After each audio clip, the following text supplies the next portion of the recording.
Hello hello hello hello hello बच्चों, बहुत बहुत नमस्कार। हेलो दोस्तों, कैसे हैं आप? जय हिंद दोस्तों। हाँ भाई। क्या चल रहा है आजकल? Hello hello hello hello. अरे जूते तो पहन लेने दो यार।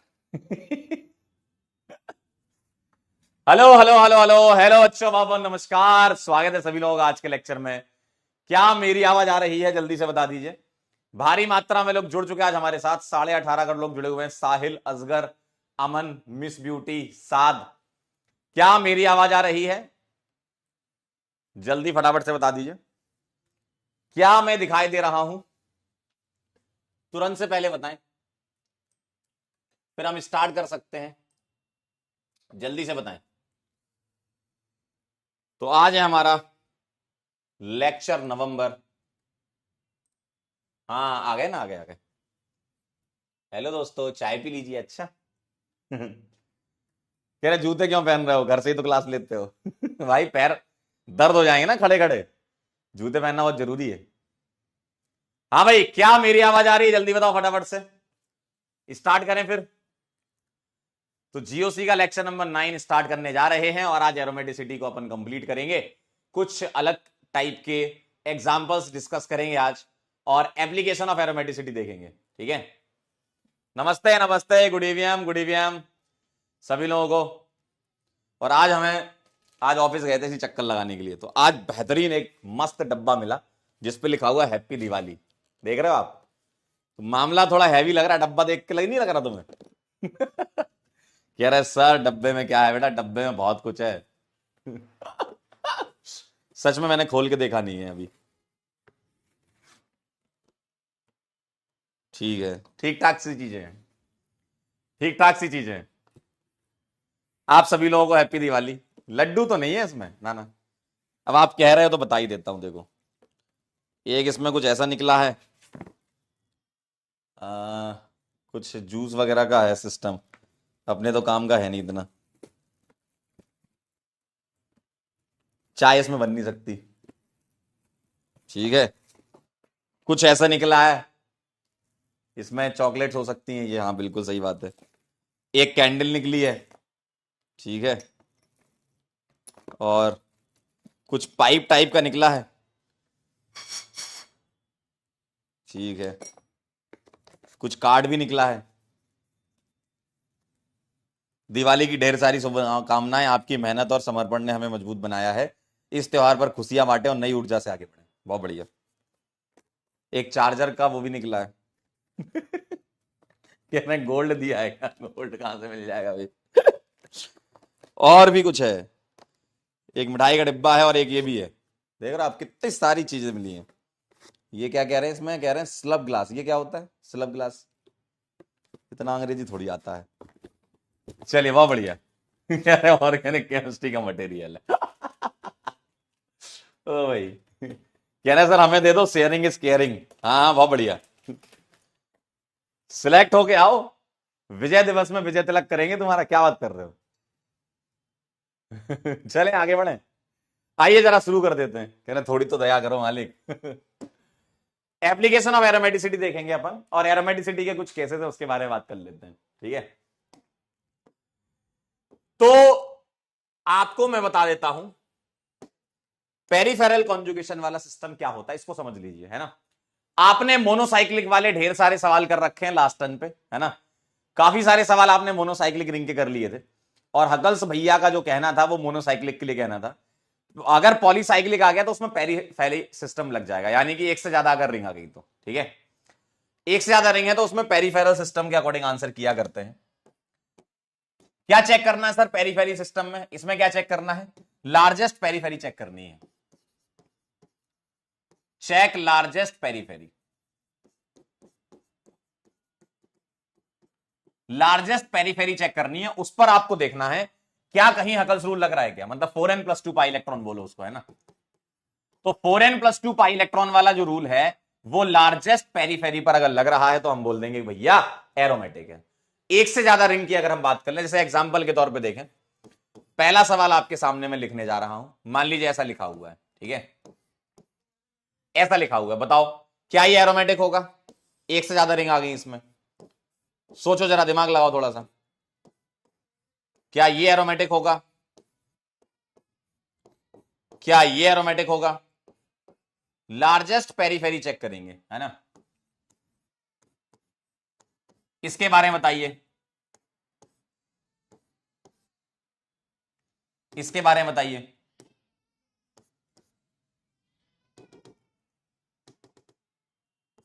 एक मैंने कर दी 7 की रिंग और एक 5 की रिंग,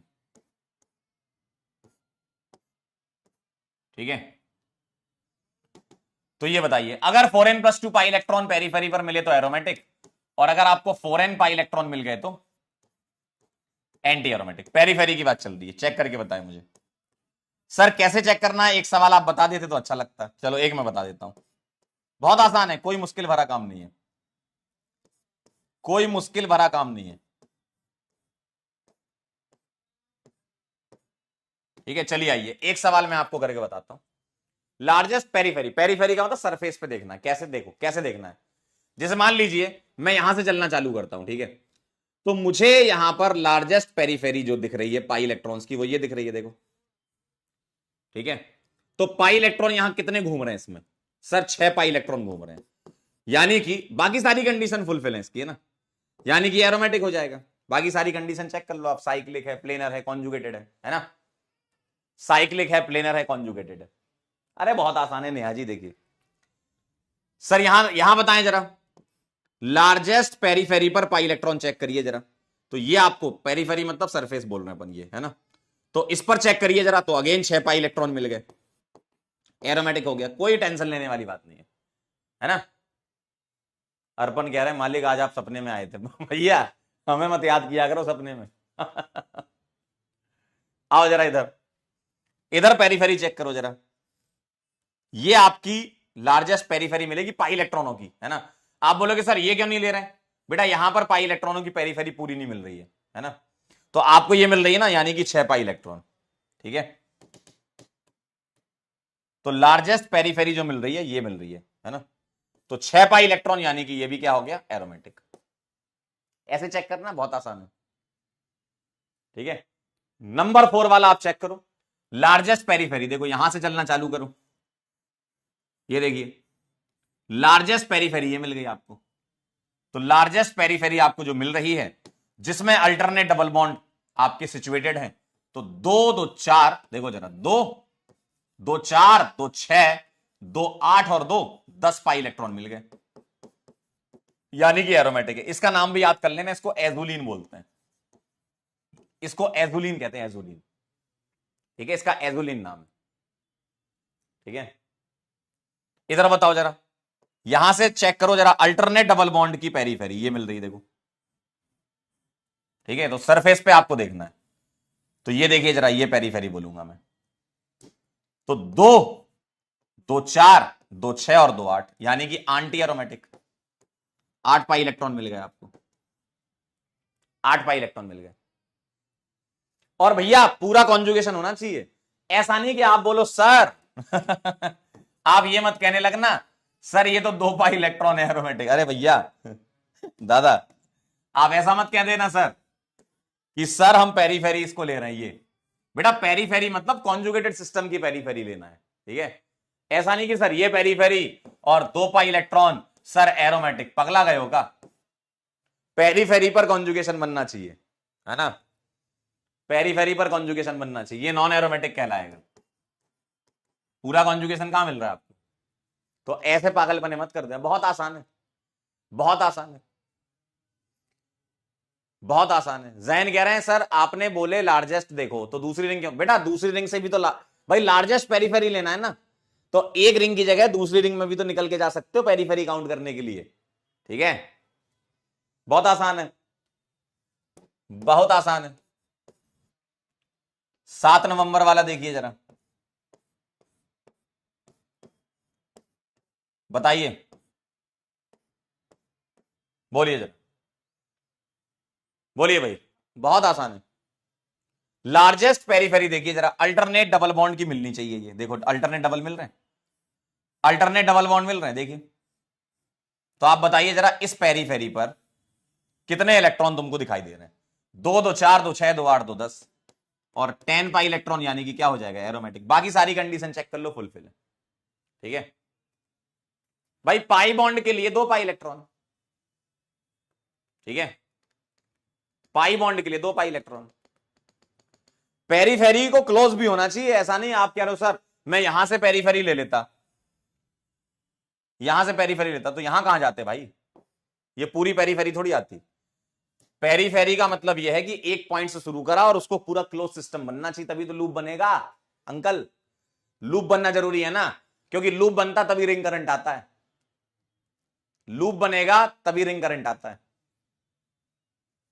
ठीक है, तो हम सिस्टम को चेक करते हैं, है ना, कि एरोमेटिक है, नॉन एरोमेटिक है कि एंटी एरोमेटिक है। ये चेक करने के लिए अलग अलग तरीके हैं। हकल्स ने तो एक रिंग के लिए बता के चले गए भाई साहब, है ना, लेकिन अगर एक से ज्यादा रिंग आ गई तो क्या करोगे फिर? तो उसके लिए नया तरीका बनाया गया कि भैया पेरीफेरी पर एक क्लोज लूप बन रहा होगा और उसमें 4n+2 पाई इलेक्ट्रॉन अगर आ रहे होंगे, क्योंकि उसमें बाकी तीनों कंडीशन फुलफिल नजर आ रही है हमें। ठीक है, क्लियर है? कह रहे हैं 6 वाला रिपीट कर दो बेटा। अगर तुम ये सोचते हो कि मैं ऐसे पेरीफेरी लेना चाहता हूं, अरे तो पूरा कॉन्जुगेशन कहां आ रहा है पेरीफेरी में? देखो ये वाले पेरीफेरी में कहां आ रहे हैं? ये वाले, यहां कोई कॉन्जुगेशन थोड़ी है, पाई बॉन्ड है क्या? नहीं है ना। ठीक है, पेरीफेरी पर कोई कॉन्जुगेशन थोड़ी मिल रहा 6 नंबर में। ठीक, क्लियर है? चलो और सवाल देता हूं मैं आपको। 7 हो गए, 8वें नंबर पे चलते हैं। नोट कर लो इसको। क्लोज लूप बनना चाहिए घृत, एकदम सही बात है। आदित्य कह रहे हैं सर सेकंड वाला sp3 है। बेटा सेकंड वाले को गौर से देखो, इधर sp3 होने से कोई फर्क नहीं पड़ेगा, आपके पेरीफेरी पर आपका कॉन्जुगेशन बन रहा है ना, तो हो गया काम। पेरीफेरी पर हो रहा है तो इस वाली रिंग में रिंग करंट जाएगा, आसान है एकदम। ठीक है, चलें, डन हो गया। चलिए 7 हो गया, 8वें नंबर पे चलते हैं। अगर मेरे पास ऐसा कोई सिस्टम है,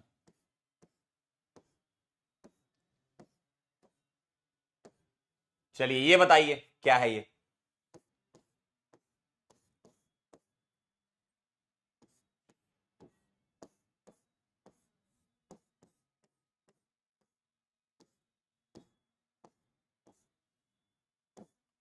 ये बताइए क्या है, बताते जाइए आप। 10 नवंबर।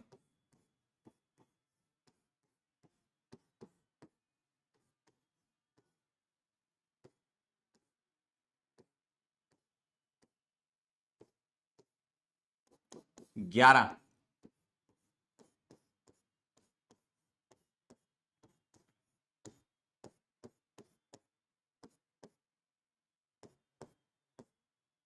लगाइए जरा दिमाग, लगाइए अपना,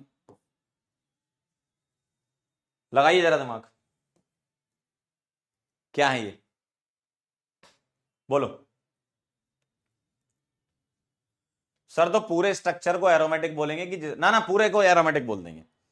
अगर पीछे देखा ना आपने, एक रिंग एरोमेटिक दिख रही है, दूसरी नॉन एरोमेटिक दिख रही है, ऐसा दिख रहा ना आपको? आपको तो कोई लार्जेस्ट पेरीफेरी देख लो, अगर वहां मिल गया तो हम बोल देंगे पूरा सिस्टम एरोमेटिक। ठीक है,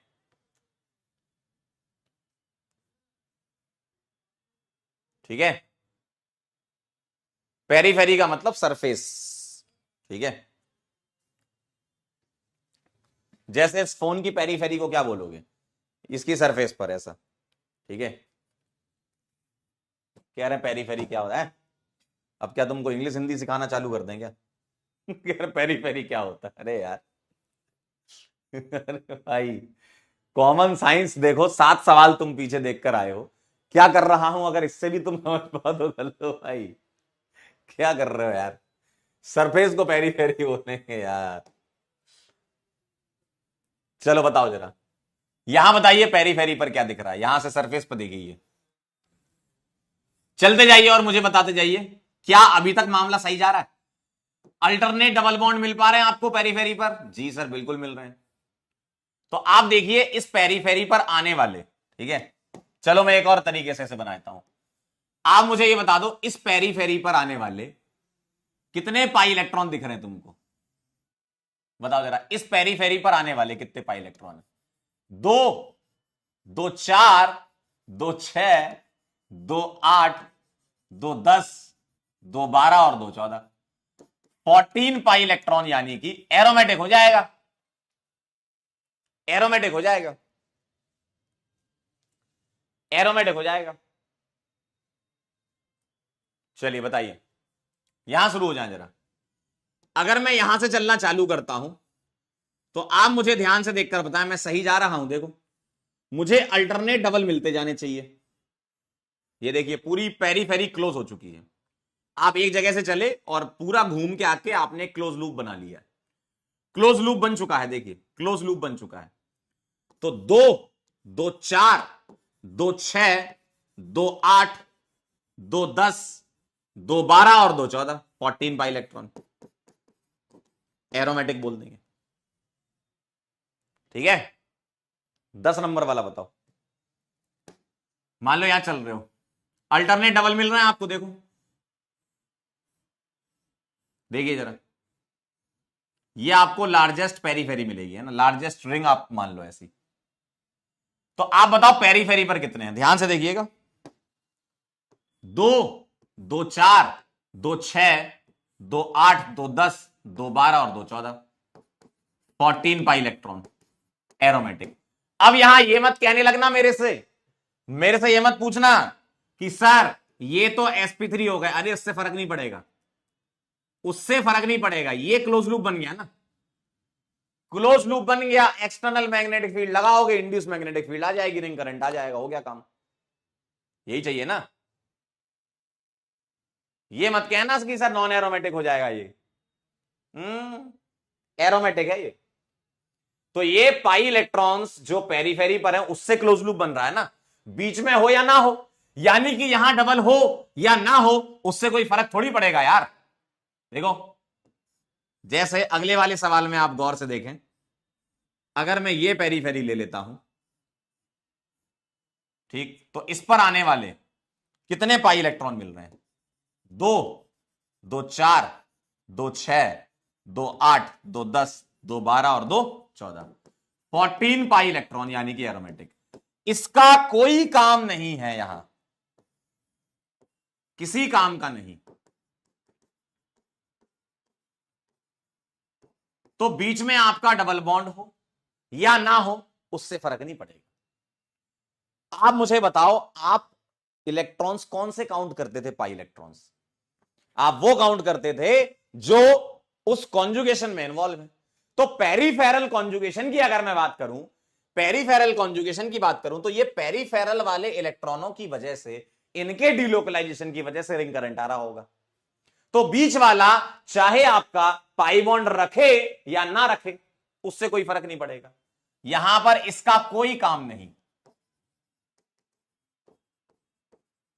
चाहे यहां कुछ हो चाहे ना, कोई काम नहीं। ठीक है, तो पेरीफेरी पर आने वाले इलेक्ट्रॉनों को काउंट करते हैं अपन, और ये पॉलीसाइक्लिक रिंग में करना है।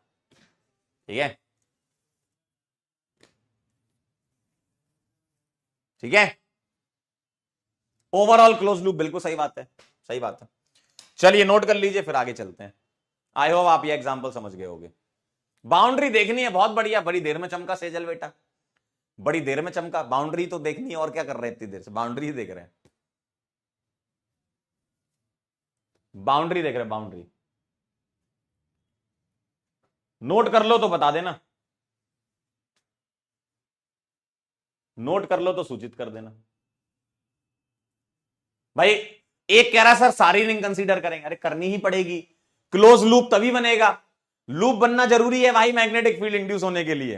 क्या बात कर रहा है यार, सुना फिजिक्स तुम्हारी बहुत तगड़ी है और ऐसी हरकतें कर रहे हो, लूप तो बनना जरूरी है ना। बाउंड्री पे देखना, बिल्कुल सही बात है। चलिए आगे चलते हैं। अब मैं आपको एनुलिन्स बताता हूं क्या होता है, एक शब्द यूज किया जाता है यहां पे, एनुलिन्स। के बारे में ऐसा कहा जाता है, मतलब ऐसे लिख देते हैं ब्रैकेट में एक्स एनुलिन, ध्यान से सुनिएगा, एक्स एनुलिन्स ऐसे लिख देते हैं, है ना। अब ये क्या क्या हो सकता है एनुलिन, एक्चुअल में एनुलिन क्या है, एनुलिन साइक्लिक रिंग होती है जिसमें अल्टरनेट डबल बॉन्ड होती है विदाउट चार्ज। तो कैसे कैसे बन सकता है समझना, यहां पर रिंग जो है वो 4 की बन सकती है जिसमें अल्टरनेट डबल बॉन्ड बन जाए, 4 से छोटी रिंग नहीं बन पाएगी। अगर मैं 4 एनुलिन बोलता हूं तो इसका मतलब इसमें 4 कार्बन है, 4 एनुलिन 4 कार्बन और अल्टरनेट डबल, ऐसा, ठीक है। अगर मैं आपसे बोलूं 6 एनुलिन, बहुत आसान है, अगर मैं 6 एनुलिन बोलूं तो अल्टरनेट डबल 6 की रिंग में, ये बेंजीन को ही 6 एनुलिन बोलते हैं, जी हां, बेंजीन को ही 6 एनुलिन बोलते हैं, ठीक है, ठीक है। 8 एनुलिन की बात करूं मैं, 8 एनुलिन की बात कर दूं मैं, तो 8 एनुलिन जो है वो ऐसा होगा, 8 की रिंग होगी और अल्टरनेट डबल हो जाएंगे, ऐसा, इसको 8 एनुलिन बोलेंगे। इसी तरीके से आप 10, 12 ऐसे एनुलिन्स के नाम होते हैं। ये 10 एनुलिन की बात करूं तो कुछ इस प्रकार नजर आएगी 10 एनुलिन। अब एग्जाम में आपसे सवाल एनुलिन के फॉर्म में पूछा जा सकता है, भाई सवाल पूछा जा सकता है तो जानकारी होनी चाहिए बस आपको, है ना। सवाल पूछा जा सकता है कैसे कि सर 6 एनुलिन क्या है, अब तुम्हें जब 6 एनुलिन ही पता नहीं होगा तो क्या बोलोगे, एरोमेटिक बोलोगे, नॉन एरोमेटिक बोलोगे, क्या बोलोगे, है ना। तो पहले तुम्हें यह आना चाहिए, ऑड का नहीं होता, ऑड एनुलिन नहीं होती, इवन ही होती, ऑड में बनी नहीं पाएगी। बिना चार्ज का अल्टरनेट डबल बॉन्ड आप सोच लो, 3 की रिंग में सोचो आप, क्या तुम बिना चार्ज का अल्टरनेट डबल लगा सकते हो, नहीं। तो एनुलिन एक फैमिली बना दी गई है इनकी, ठीक है, बिना चार्ज का अल्टरनेट डबल बॉन्ड आप 5 की रिंग में भी नहीं बना पाओगे। देखो ये तो चलो बन गए, लेकिन यहां पर ये 2 सिंगल लगातार आ गए, है ना। पूरा पूरा का पूरा अल्टरनेट डबल बॉन्ड सिस्टम बनना चाहिए, ठीक है, इवन में ही होगा ऐसा, ऑड में तो होगा नहीं। अब यहां पर तुमसे सवाल पूछ लेंगे कि ये क्या क्या है, तो 4 वाली रिंग में तो कोई दिक्कत नहीं है, एंटी एरोमेटिक है, सारी कंडीशन फुलफिल है, 4 पाई इलेक्ट्रॉन मिल गए तुम्हें। 6 वाले में 6 पाई इलेक्ट्रॉन मिल गए तुमको, एरोमेटिक है। 8 और 10 में थोड़ी तकलीफ होती है, ठीक है। 8 और 10 वाले एक्चुअली क्या होता है, ये रिंग का साइज इतना बड़ा हो जाता है कि अब ये रिंग ऐसे फॉर्म में नहीं रहती, इसका स्ट्रक्चर कुछ ऐसा हो जाता है जिसको बोलते हैं टब लाइक स्ट्रक्चर। ध्यान से देखिएगा, ये हो जाता है मालिक टब लाइक स्ट्रक्चर, और टब लाइक स्ट्रक्चर होने की वजह से देखिए जरा ये कैसा है, ये दोनों यहां से और यहां से, ये दोनों बॉन्ड ऊपर की साइड है, ठीक है। टब देखा है ना आप लोगों ने, टब, तो ये ऊपर की साइड होते हैं, टब जैसा होता है, ऐसा टब लाइक स्ट्रक्चर हो जाता, टब लाइक, है ना, सुना होगा आप लोगों ने इसको। तो टब लाइक शेप की वजह से ये नॉन प्लेनर है ना, non planar due to tub like structure, और टब लाइक स्ट्रक्चर की वजह से नॉन प्लेनरिटी आ गई, यानी कि मैं बोलूंगा कि ये नॉन एरोमेटिक है। तो 8 एनुलिन जो है टब लाइक स्ट्रक्चर की वजह से नॉन एरोमेटिक हो जाता है, तबला नहीं टब, यानी तबला स्ट्रक्चर। अरे टब नहीं देखा घर में, ऐसा होता है, नीचे बेस होता है, ऊपर ऐसे उठा रहता है, ठीक है। तो टब लाइक स्ट्रक्चर की वजह से ऐसा होता है, तो ये नॉन एरोमेटिक होता था, क्यों, टब लाइक की वजह से नॉन प्लेनरिटी आ जाती है ना। अब आइए जरा इसमें 10 एनुलिन की बात करें, ध्यान से देखना जरा। अगर मैं इसके बारे में बताऊं तो ध्यान से सुनिएगा, इस कार्बन पर H नीचे की साइड होगा, क्योंकि ये डबल बॉन्ड ट्रांस जैसा दिख रहा है, देखो, और ये डबल बॉन्ड ट्रांस दिख रहा है, तो इसका H ऐसे होगा। अब मुझे बताओ, दोनों H के जो बॉन्ड पेयर हैं उसमें लड़ाई हो जाएगी, देखो ना भाई, नीचे वाले का H, भाई प्लेनर अगर बोल रहे हो तो ऐसा होना चाहिए, और ऊपर वाले से नीचे होना चाहिए, यानी कि दोनों H में लड़ाई हो जाएगी। समझ लो, फिर समझो, इधर एक H होगा ना, तो ये नीचे बनाओगे और ये ऊपर बनाओगे, तो एक ही जगह पे दोनों पहुंचना चाहेंगे, है ना, तो दोनों में लड़ाई हो जाएगी, और लड़ाई हो जाएगी तो ये क्या करते हैं, ये अपना प्लेन चेंज कर लेते हैं। तो अगर ये अबव द प्लेन चला गया तो ये वाला बिलो द प्लेन चला जाएगा, तो इस वजह से क्या हो गया, नॉन प्लेनरिटी आ गई, तो नॉन प्लेनर है ये, ठीक है। यहां टब लाइक नहीं बोलेंगे, यहां बस नॉन प्लेनर बोल देंगे, रिपल्सन, है ना, non planar due to repulsion between repulsion between two CH bond pair, दो CH बॉन्ड पेयर के बीच में रिपल्सन होता है, इस वजह से ये नॉन प्लेनर हो जाता है। ठीक है, तो हम इसको क्या बोल देंगे, नॉन एरोमेटिक। ठीक है, ध्यान से देख लो जरा, 8 एनुलिन जो है वो नॉन एरोमेटिक है, 10 एनुलिन जो है वो नॉन एरोमेटिक है। ठीक है, ठीक आए। तो ये सवाल बड़े इंपॉर्टेंट हैं, ये वाले, ये एनुलिन में 8 और 10 वाले, इस पे आप स्टार लगा दीजिए, हो सकता है इस साल सवाल मिल जाए आपको कि विच of the following is non aromatic, 4 option में से टिक मारो, आगे निकलो, है ना। नोट कर लीजिए इसको, फिर आगे चलते हैं। नोट कर लीजिए, फिर आगे बढ़ा जाए।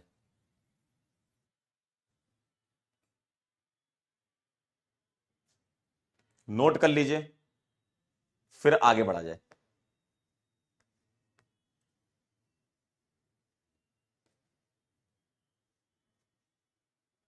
चला जाए आगे।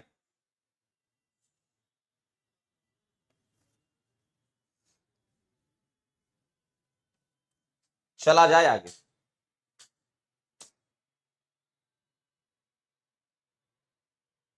ठीक है, इसके बाद वाले आप सोच लो, जैसे कुछ इसमें सोचना भी है। मान लीजिए आपसे पूछा गया 12 एनुलिन, ठीक है, 12 एनुलिन। तो अगर मैं 12 एनुलिन की बात करूं तो ये कुछ ऐसा दिखेगा।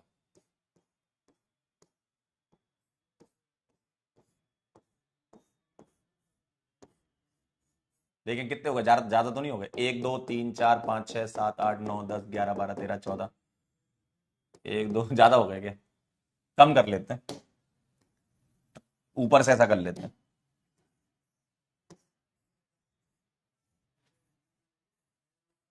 एक दो तीन चार पांच छह सात आठ नौ 10 11 12, ये है, ऐसा दिखेगा आपको, है ना, ऐसा दिखेगा आपको।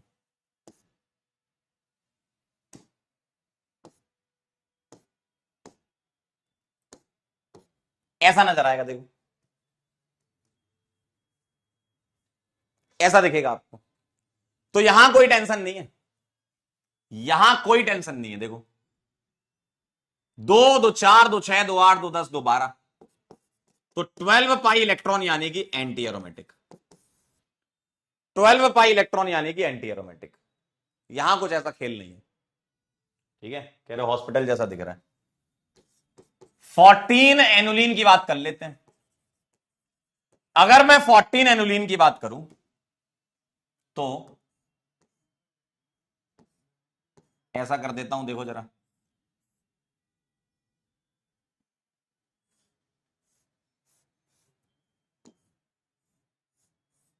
देखिए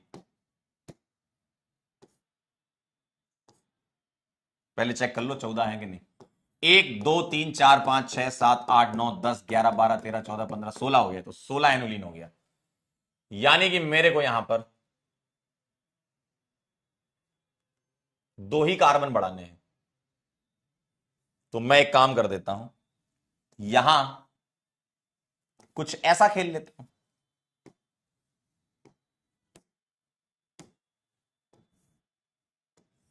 देखो ऐसा खेल लो, उसमें क्या है, कह रहे कब्रिस्तान लग रहा है।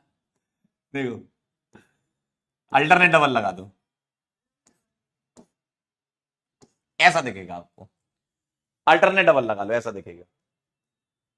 देखिए चेक कर लो, 1 2 3 4 5 6 7 8 9 10 11 12 13 14 हो गए। ठीक है, तो 14 एलईडी की बात करूं तो 2 2 4 2 6 2 8 2 10 2 12 2 14, 14 बाई इलेक्ट्रॉन, तो एरोमेटिक हो गया, एरोमेटिक हो गया। ठीक है, अब यहां एक मस्त काम देखिए, सुनिए जरा ध्यान से। अगर मैं यहां पर, अगर मैं यहां पर कुछ ऐसा खेल दूं आपके लिए, देखो ध्यान से सुनिएगा, यहां पर अगर H लगे हैं तो यहां इतना स्पेस खाली है कि ये स्टेबल हो सकते हैं। वहां क्या था, स्पेस कम था, 10 एनुलिन में स्पेस कम था, जगह कम थी, तो रिपल्सन हो जाता था। यहां पर जगह ठीक ठाक है, तो आराम से बैठ सकते हैं। आराम से बैठ सकते हैं ये, ठीक है, आराम से बैठ सकते हैं। लेकिन अगर मान लीजिए मैं यहां पर मिथाइल लगा दूं, तो अब मिथाइल का अपना साइज होता है मालिक, मिथाइल का अपना साइज होता है, तो अब इनमें रिपल्सन हो जाएगा, तो अब हो जाएगा ये non aromatic due to repulsion between methyl groups, ठीक है।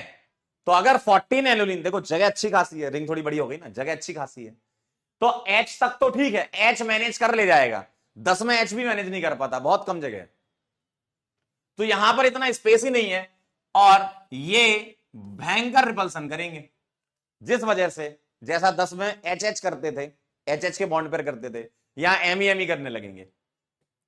तो 14 एनुलिन के अगर इस केस को देखें कि अगर मैं 4 मिथाइल लगा दूं यहां पर, तो ये नॉन एरोमेटिक हो जाएगा, ठीक है, नॉन एरोमेटिक हो जाएगा। क्लियर है एकदम। अब ध्यान से सुनिएगा, अब ध्यान सुनिएगा, अगर मैं आपसे बोलूं 16 एनुलिन, 16 एनुलिन की अगर मैं बात करूं, तो सुनिए ध्यान से, 16 एनुलिन की बात करूंगा, तो आप ये बोलोगे सर इसमें तो 16 पाई इलेक्ट्रॉन है, क्यों, जितने यहां नंबर होते उतने पाई इलेक्ट्रॉन होता है, तो सर ये एंटी एरोमेटिक होना चाहिए, लेकिन ऐसी बात नहीं है। अब ध्यान से सुनना, ऐसा क्यों है, अब ध्यान सुनना, ऐसा क्यों, आपके दिमाग में एक बात कुड़बुड़ कुड़बुड़ कर रही होगी कि सर 16 एनुलिन तो सर 16 पाई इलेक्ट्रॉन हो जाना चाहिए। अब मुझे एक बात बताओ, जो एंटी एरोमेटिक कंपाउंड होते हैं, वो अगर मैं स्टेबिलिटी के बारे में बात करूं, तो नॉन एरोमेटिक से भी पीछे होते हैं। तो इसको समझने के लिए, इसको समझने के लिए कि सर ये एंटी एरोमेटिक नहीं नॉन एरोमेटिक होता है, आपको समझना होगा स्टेबिलिटी का ऑर्डर। तो पहले आप ये नोट करो, फिर मैं बताता हूं, पहले आप ये नोट करिए, फिर मैं बताता हूं, पहले आप ये नोट करिए, फिर बताता हूं। सर 18 एनुलिन क्या होगा, 18, 18 किस पे बिलोंग कर रहा है, 4n+2 पाई इलेक्ट्रॉन से बिलोंग कर रहा है ना, ये 4n+2 18 पाई इलेक्ट्रॉन बोलोगे आप, तो ये एरोमेटिक है, एकदम सही बात है।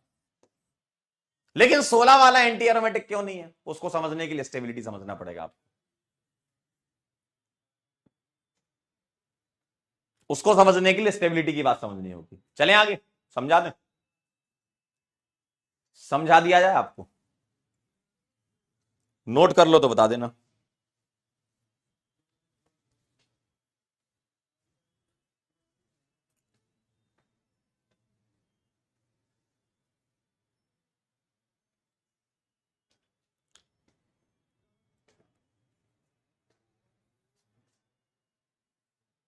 चलें, डन। चलिए भाई ध्यान से देखिएगा, अगर मैं स्टेबिलिटी ऑर्डर की बात करूं,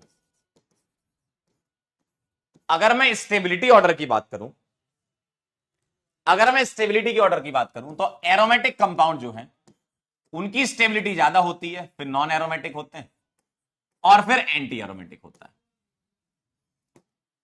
सर ये ऑर्डर कैसे आपने लिखा उसके बारे में बताता हूं। एरोमेटिक में क्या होता है, यहां पर all electrons are present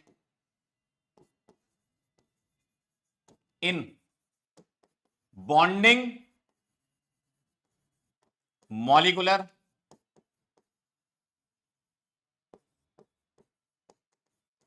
orbitals, सारे बॉन्डिंग में होते हैं, ठीक है। यहां all electrons are present in bonding molecular orbital. तो सर एरोमेटिक ज्यादा कैसे, यहां लूप बनता है, लूप फॉर्मेशन होता है, जिसको हम बोल देते कि भैया कॉन्जुगेशन आ जाता है इसमें, तो ये स्टेबिलिटी दे देता है, ठीक है। एंटी एरोमेटिक में some electrons are present in BMO and NMO, bonding molecular orbital and non bonding molecular orbital. और तुम्हें यह पता है मॉलिक्यूलर ऑर्बिटल थ्योरी से कि बीएमओ पहले आता है, फिर एनएमओ और फिर एबीएमओ। देखिए जरा, यहां क्या बोला आपने, बॉन्डिंग मॉलिक्यूलर ऑर्बिटल, यहां नॉन बॉन्डिंग मॉलिक्यूलर ऑर्बिटल, और यहां एंटी बॉन्डिंग मॉलिक्यूलर ऑर्बिटल। थोड़ा सा और बताता हूं, अगर मान लीजिए मेरे पास ये दो ऑर्बिटल हैं, अगर दो ऑर्बिटल से मैं मॉलिक्यूलर ऑर्बिटल बनाऊंगा एटॉमिक ऑर्बिटल से, तो आधे बनते हैं लोअर एनर्जी, आधे हायर एनर्जी के। तो इनको तुम बोलते हो एनएमओ, इनको बोलते हो एबीएमओ, और इनको कहते हो तुम बीएमओ। क्या ये बात सही है? क्या ये बात सही है? यही होता है, बीएमओ नीचे होता है, फिर एनएमओ और फिर एबीएमओ। ठीक है। तो सर आप ये सोच रहे होगे कि सर हमको एक बात बताइए, फिर नाम एंटी एरोमेटिक क्यों रखा? बेटा एरोमेटिक का उल्टा है, इसलिए एंटी एरोमेटिक रखा है। ठीक है। एंटी बॉन्डिंग में इलेक्ट्रॉन प्रेजेंट है, इसलिए उसका नाम एंटी एरोमेटिक नहीं है। एरोमेटिक के उल्टे को एंटी एरोमेटिक बोला है। और सर वो कहां से आया? वो मैग्नेटिक फील्ड और इंड्यूस मैग्नेटिक फील्ड, भाई एक्सटर्नल मैग्नेटिक फील्ड और induce magnetic field same direction में थी आपकी एरोमेटिक में, तो ऐड हो रही थी। एंटी एरोमेटिक में उल्टा हो जाएगी डायरेक्शन। ठीक है, ठीक है।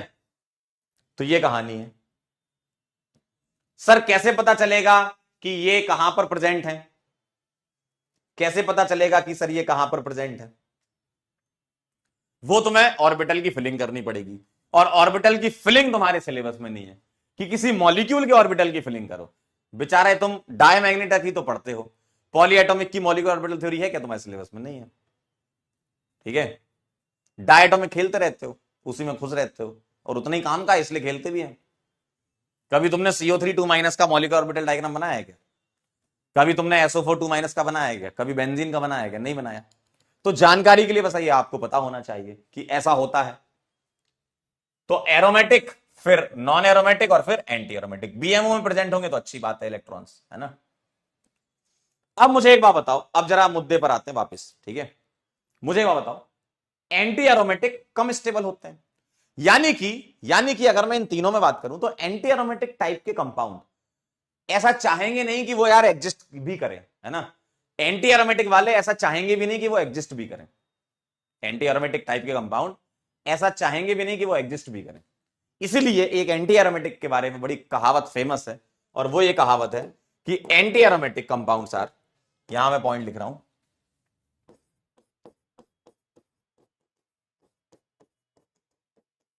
Anti aromatic compounds are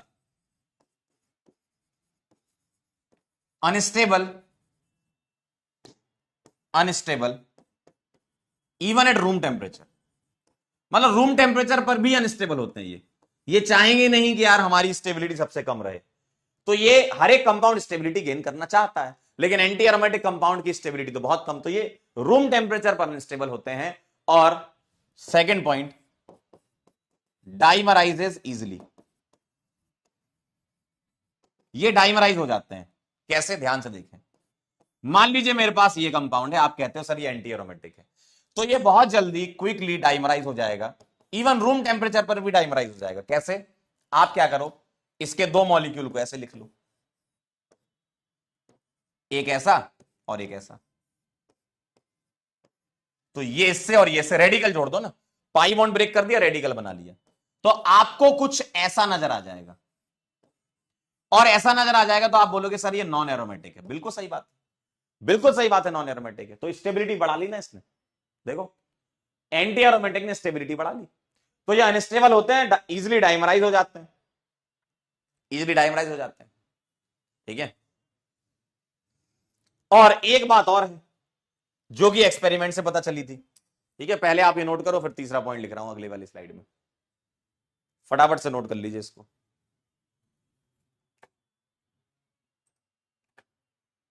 comment कहां गए तुम्हारे? चलिए बताइए जरा।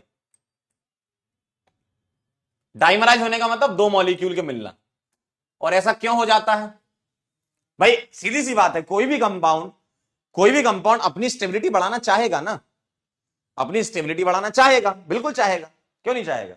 और एंटी एरोमेटिक भाई साहब हाईली अनस्टेबल कंपाउंड होते हैं, रूम टेम्परेचर पर एग्जिस्ट नहीं करना चाहेंगे, तो वो डाइमराइज इजिली हो जाते हैं आसानी से। डाइमराइज कैसे करोगे? एक रिएक्शन बता दी मैंने कि भाई मान लो ये है, रेडिकल बनाओ और दो रेडिकल आपस में इसको इससे चिपका दो, इसको इससे चिपका दो, ठीक है। तो ये रेडिकल आपस में जुड़ जाते हैं, तो ये एंटी एरोमेटिक से नॉन एरोमेटिक की तरफ चला गया। अच्छी बात है ना एंटी से नॉन की तरफ जाना, ठीक। एक पॉइंट और है इसका, अगर मैं एंटी एरोमेटिक हो गया ना, ये लिख रहे हो क्या, बताओ, लिख रहे हो तो बोलो, फिर मैं आगे बढ़ू। हो गया क्या सर?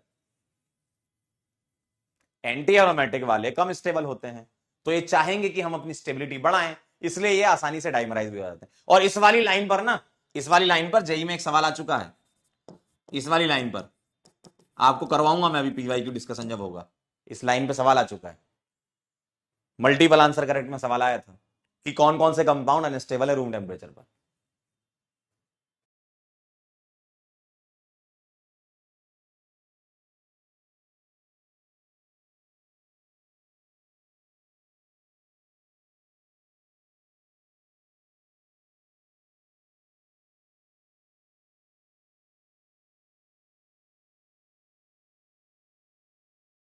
पता चला कि बॉन्ड लेंथ एक्स और वाई बराबर नहीं है, आपका दिमाग घूम गया होगा, नहीं घूमा है तो घूमना भी चाहिए कि सर एक्स और वाई बराबर कैसे नहीं है, सर एक्स और वाई बराबर कैसे नहीं है, आपका दिमाग घूमना चाहिए कि सर एक्स और वाई बराबर कैसे नहीं है।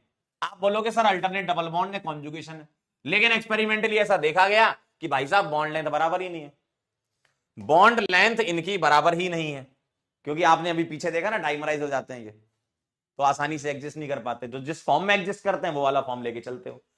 तो अगर मैं बोलूं बॉन्ड लेंथ एक्स और वाई बराबर नहीं है, इसका मतलब यह है कि मैं ये बोल सकता हूं कि एंटी एरोमेटिक कंपाउंड्स आर, तीसरा point, anti aromatic compounds are not stabilised by conjugation,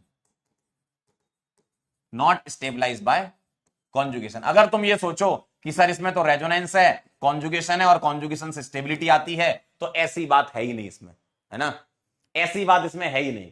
क्यों? क्योंकि एक्सपेरिमेंटल डेटा से पता चला और वहीं से निकाल लिया गया होगा कि अच्छा डाइमराइज हो रहे हो तुम, इसका मतलब तुम्हारी दोनों बॉन्ड लेंथ अलग अलग है, ठीक है, दोनों बॉन्ड लेंथ तुम्हारी अलग अलग है, ठीक। तो एंटी एरोमेटिक कंपाउंड जो है वो कॉन्जुगेशन से स्टेबलाइज नहीं होते हैं, ठीक है। क्या ये बात क्लियर है? बोलो भाई जल्दी से फटाफट से यार, तुम्हारे कमेंट क्यों नहीं चल रहे आज?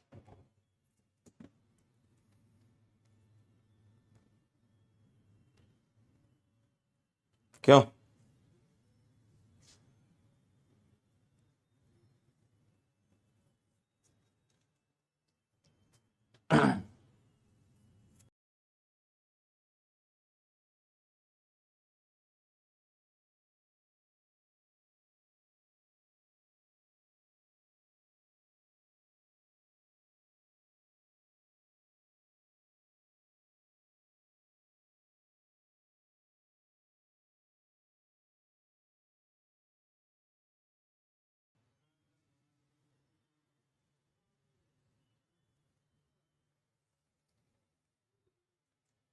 यार देखना बच्चों के कमेंट नहीं दिखाई दे रहे मुझे।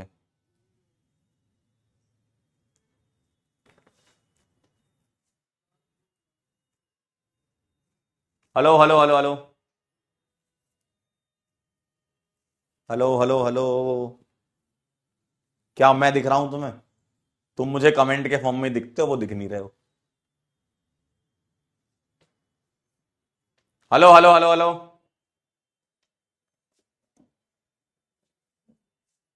हाँ अब दिख रहे हो ना, वाह वाह बहुत बढ़िया। हाँ तो ये पॉइंट नंबर 2 तक क्लियर था, तो मैं तीसरा एक बार और समझाता हूं, लैग हो गया था शायद, है ना। बोलिए भाई, पॉइंट नंबर 2 तक क्लियर हो तो मैं तीसरे पर चलूं, पॉइंट नंबर 2 तक क्लियर हो मालिक तो मैं तीसरे पर चलूं, बोलो बोलो हाँ या ना।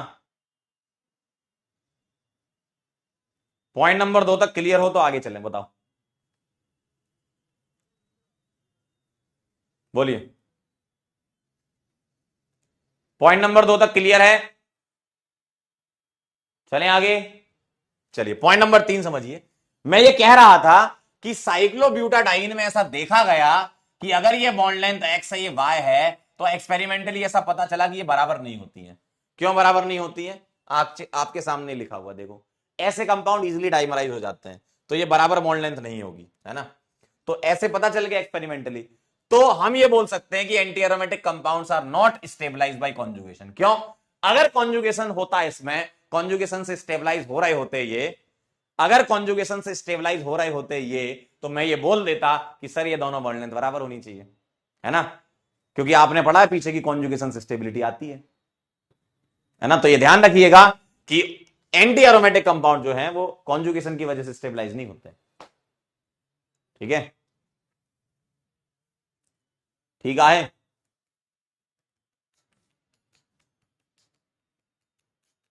ठीक है, चलें आगे बढ़े अब।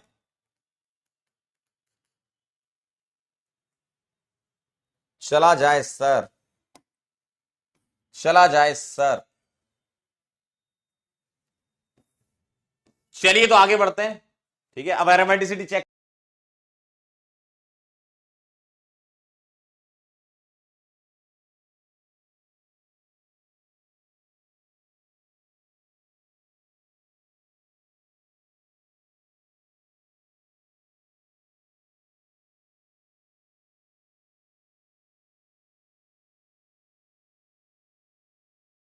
है ना, फ्री रेडिकल इसलिए नहीं दिखेगा क्योंकि उसमें ऑड इलेक्ट्रॉन होते हैं।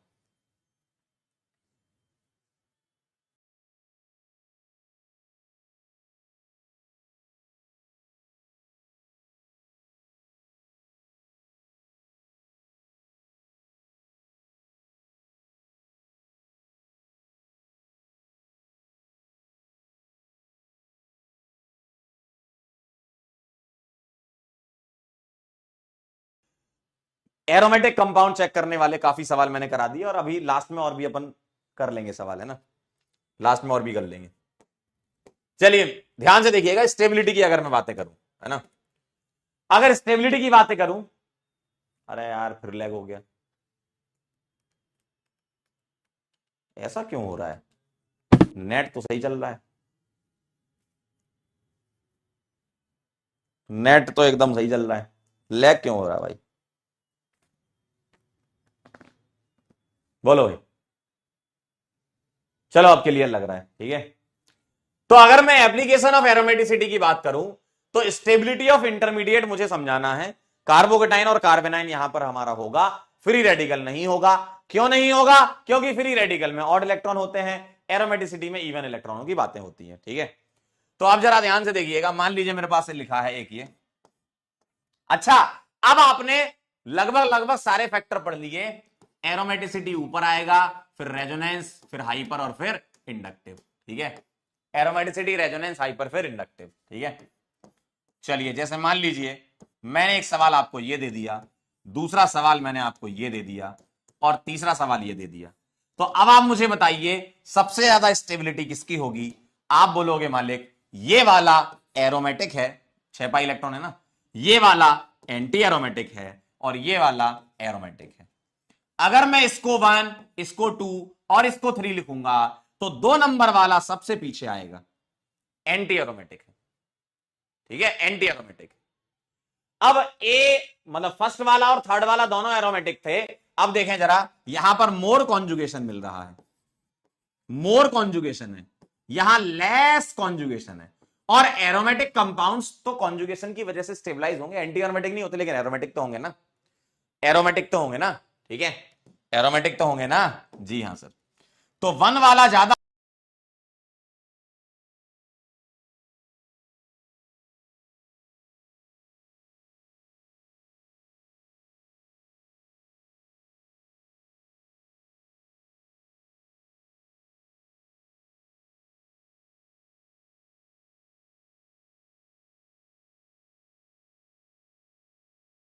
बोलिए बताइए क्या लग रहा है, इन दोनों में बताइए क्या लग रहा है।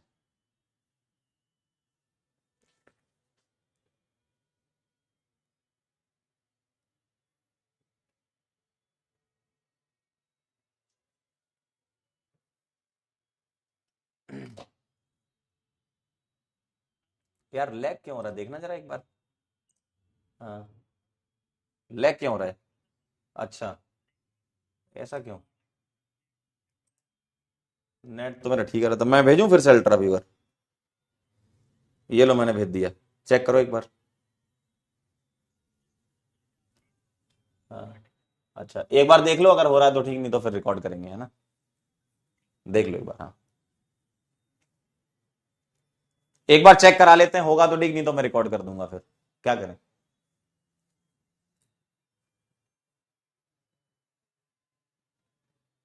लैग लैग ज्यादा हो रहा है, कुछ ज्यादा लैग नहीं हो रहा आज? कुछ ज्यादा लैग नहीं हो रहा?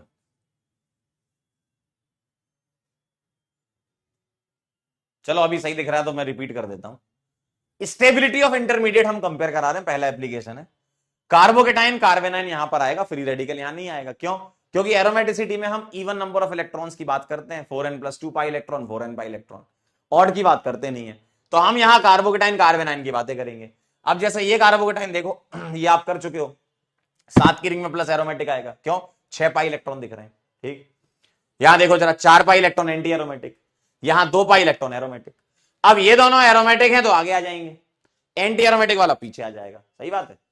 अब पहला और तीसरा गौर से देखो, यहां ज्यादा कॉन्जुगेशन दिख रहा है, देखो बहुत सारे पी ऑर्बिटल की ओवरलैपिंग है, यहां पर कम पी ऑर्बिटल की ओवरलैपिंग है, मोर कॉन्जुगेशन लेस कॉन्जुगेशन, ज्यादा कॉन्जुगेशन ज्यादा स्टेबिलिटी, कम कॉन्जुगेशन कम स्टेबिलिटी। तो 1 इसके बाद 3, और ये ऑर्डर आपका बन गया, क्यों? क्योंकि अब आपने एरोमेटिसिटी भी पढ़ लिया, ठीक है, आपने एरोमेटिसिटी भी पढ़ लिया, ठीक है ना, आपने एरोमेटिसिटी भी पढ़ लिया, क्लियर है? कह रहे दिवाली गिफ्ट मिला उसी के साथ ही आया है। Lag plus happy Diwali, same to same. चलो सेकंड वाला मैंने पूछा था आपसे, अब बताओ जरा सेकंड वाला, बोलो सेकंड वाले में क्या आंसर लगा दूं, गौर से देखो जरा, गौर से देखो जरा, सेकंड वाले में क्या आंसर लगा दूं, देखो ये है 4 पाई इलेक्ट्रॉन एंटी एरोमेटिक और ये 6 पाई इलेक्ट्रॉन एरोमेटिक, यानी कि ये ज्यादा स्टेबल है, ठीक है, ठीक है, समझे? तो ये खेल था, बाकी और सवाल करेंगे, पहले अपन एक एक करके सारे के सारे समझ लेते हैं, एक एग्जांपल से, है ना। सेकंड एप्लीकेशन कह रहे हैं भैया, डाइपोल मूवमेंट, बॉन्ड लेंथ और रेट ऑफ प्रोटोनेशन तीनों सेम है, जैसे इसका जो ऑर्डर होगा वही इसका होगा, वही इसका होगा। ध्यान से सुनो, मैं आपसे बात कर रहा हूं इस पर्टिकुलर बॉन्ड की, ध्यान सुनना, ये बॉन्ड, अगर मैं इस बॉन्ड की बात करूं, ठीक है, अगर मैं इस बॉन्ड को तोड़ना चाहूं, बताओ, तो ये ऐसे टूटेगा, और अगर ऐसे टूटेगा तो मैं इसको ऐसे बोल सकता हूं, और मुझे बताओ जितना जल्दी ये बॉन्ड टूट जाए उतना जल्दी चार्ज आ जाएगा, और जितना जल्दी चार्ज आ जाएगा उतना ज्यादा डाइपोल मूवमेंट हो जाएगा। यानी कि किस बात पर डिपेंड करेगा? ये डिपेंड करेगा इस कार्बोकेटाइन की स्टेबिलिटी पर। तो dipole movement is directly proportional to stability, stability, stability of C positive. इसी से ये कनेक्टेड है, देखो जरा, अगर ये बॉन्ड टूट जाए तो मेरा बॉन्ड सिंगल की तरफ जाएगा, तो डबल से आप सिंगल की तरफ जा रहे हैं, डबल से आप सिंगल की तरफ जा रहे हैं, बॉन्ड लेंथ बढ़ा रहे हैं, यानी कि bond length of CO bond, ये भी किस बात पे डिपेंड करेगा? इसी पर, स्टेबिलिटी ऑफ कार्बोकेटाइन, ठीक। तीसरा वाला है भाई इसी पर बेस्ड है। सर रेट ऑफ प्रोटोनेशन का मतलब H+ लाना, तो मुझे बताओ H+ कहां जाएगा? ऑक्सीजन के पास। तो जितना जल्दी बॉन्ड टूटेगा O पर नेगेटिव आएगा और इस पर H मिल जाएगा, इसको, है ना, हाइड्रोजन मिल जाएगा इसको H+। तो अगर H इसको मिलना है तो उसके लिए इस पर डिपेंड करेगा C+ पर, यानी कि rate of protonation, rate of protonation is directly proportional to again stability of C positive. बात समझ में आई?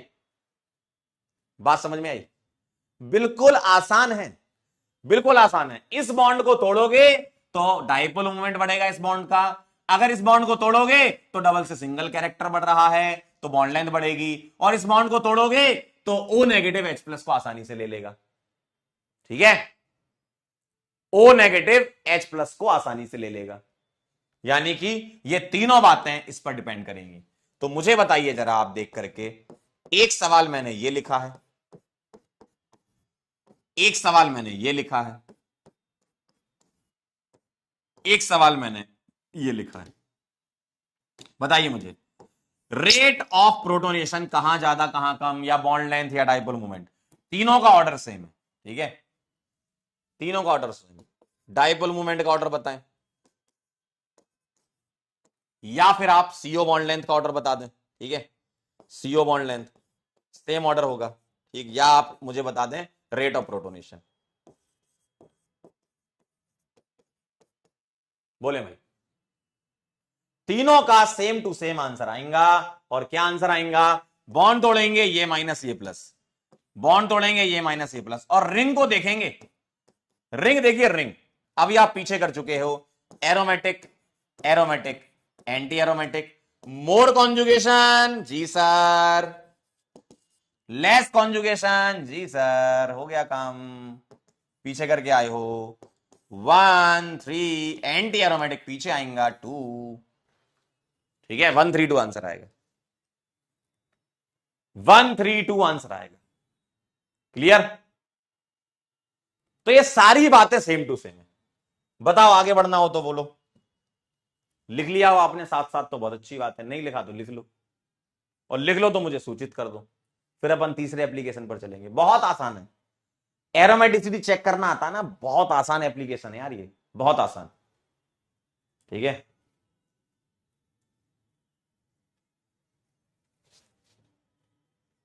चला जाता हूं किसी की धुन में, चलें आगे।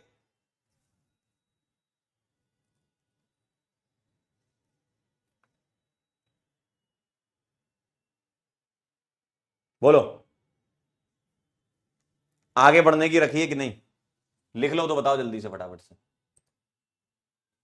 ठीक, प्रोटोनेशन होता है H प्लस के साथ रिएक्शन। अरे मालिक, H प्लस के साथ कौन रिएक्शन करेगा भाई? जितना जल्दी बॉन्ड टूटे हो गया काम, मतलब कार्बोकेटाइन स्टेबल बने। जितना ज्यादा स्टेबल कार्बोकेटाइन बनेगा उतना जल्दी बॉन्ड टूटेगा, उसमें क्या है? और कार्बोकेटाइन स्टेबल यानी कि काम हो चुका है आपका। अगला देखिए जरा, रोटेशनल एनर्जी बैरियर, ये कौन सी बात होती है? ध्यान से सुनना। मेरे पास एक कंपाउंड लिखा है ऐसा,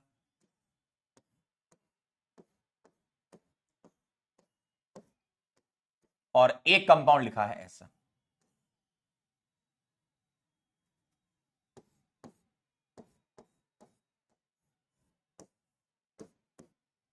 ठीक है, और आपसे पता क्या बोलेंगे? रोटेशनल एनर्जी बैरियर मतलब इस बॉन्ड को घुमाने के लिए x किलो कैलोरी एनर्जी लग रही है, और इस बॉन्ड को तोड़ने के लिए y लग रही है ना?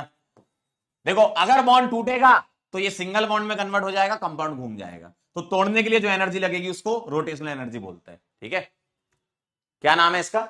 Rotational energy barrier. फिजिक्स वाला कोई रोटेशन के चैप्टर से करेंट मत कर लेना आप, क्योंकि बहुत महान हो आप लोग।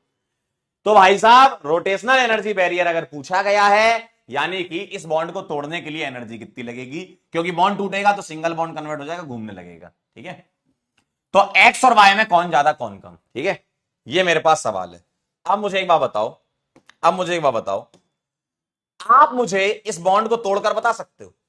ध्यान सुनना, आप मुझे इस बॉन्ड को तोड़कर बता सकते हो ये बॉन्ड कैसे टूट सकता है? या तो ऐसे टूटेगा, ठीक है, या तो ऐसे टूटेगा या ऐसे टूटेगा, दो में से कैसे टूट सकता है ये? सर आपको कैसे तोड़ना है? आपको कैसे तोड़ना है सर? आपको ऐसे तोड़ना है कि दोनों रिंग एरोमेटिक बन जाएं। क्यों? अगर दोनों रिंग एरोमेटिक बन गई, ऊपर वाली और नीचे वाली दोनों एरोमेटिक बन गई, तो मजा आ गया। क्यों मजा आ गया?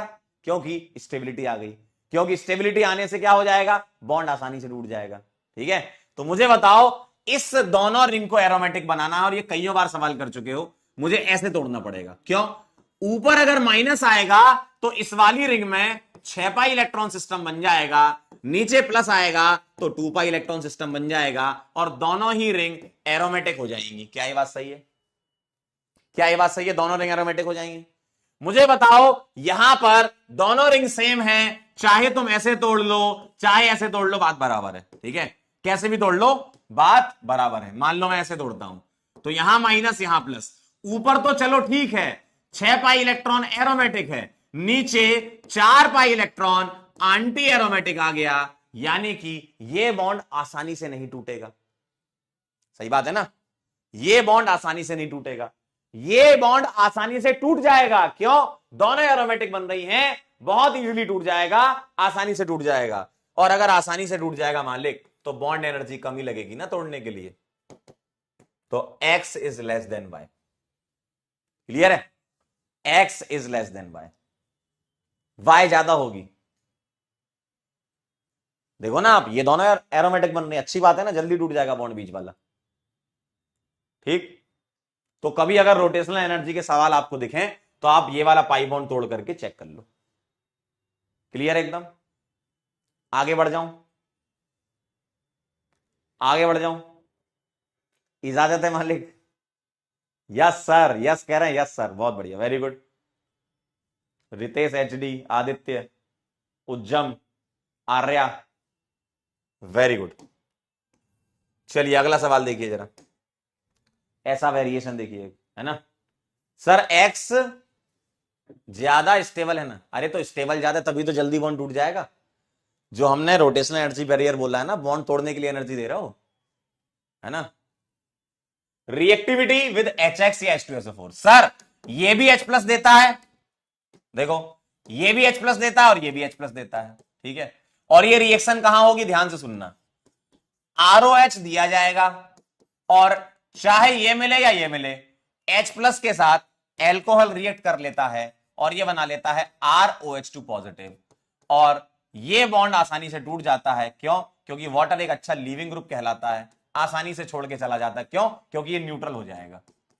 तो क्या बनेगा, R+। अब ध्यान से सुनना, इस पूरे रिएक्शन की रेट किस बात पर डिपेंड करेगी, rate of reaction is directly proportional to stability of carbocation. Stability of carbocation, जितना ज्यादा स्टेबल ये कार्बोकेटायन बनेगा उतनी ज्यादा रेट ऑफ रिएक्शन कहलाएगी, ठीक है, उतनी ज्यादा रेट ऑफ रिएक्शन। जैसे सवाल देखिए, सवाल देखिए आप, सवाल देखिए और सवाल की भावनाओं को समझिए। पहला सवाल, दूसरा सवाल और तीसरा, इन तीनों में। और अब आप समझ गए होंगे सर, सारा खेल आपने पहले ही बता दिया है, बस हमें तो सोचना है टाइप ऑफ क्वेश्चंस क्या क्या हो सकते हैं इसमें। देखो अब मुझे बताओ, OH पानी बनकर निकल जाता है, R+ बनता है, यानी कि तुम इसको प्रोटोनेट करके पानी निकाल दो, प्लस बना लो, प्रोटोनेट करके पानी निकाल दो, प्लस बना लो, प्रोटोनेट करके पानी निकाल दो, प्लस बना लो। बताओ स्टेबिलिटी का ऑर्डर। कईयों बार सवाल कर चुके हो, आंसर इज 132। ये क्या आया, ये आया स्टेबिलिटी ऑफ कार्बोकेटायन, और यही सेम ऑर्डर किसका हो जाएगा, rate of reaction with HX, है ना। रेट ऑफ रिएक्शन या रिएक्टिविटी विद HX आ जाए या H2SO4 आ जाए, ठीक है। क्लियर है एकदम बात?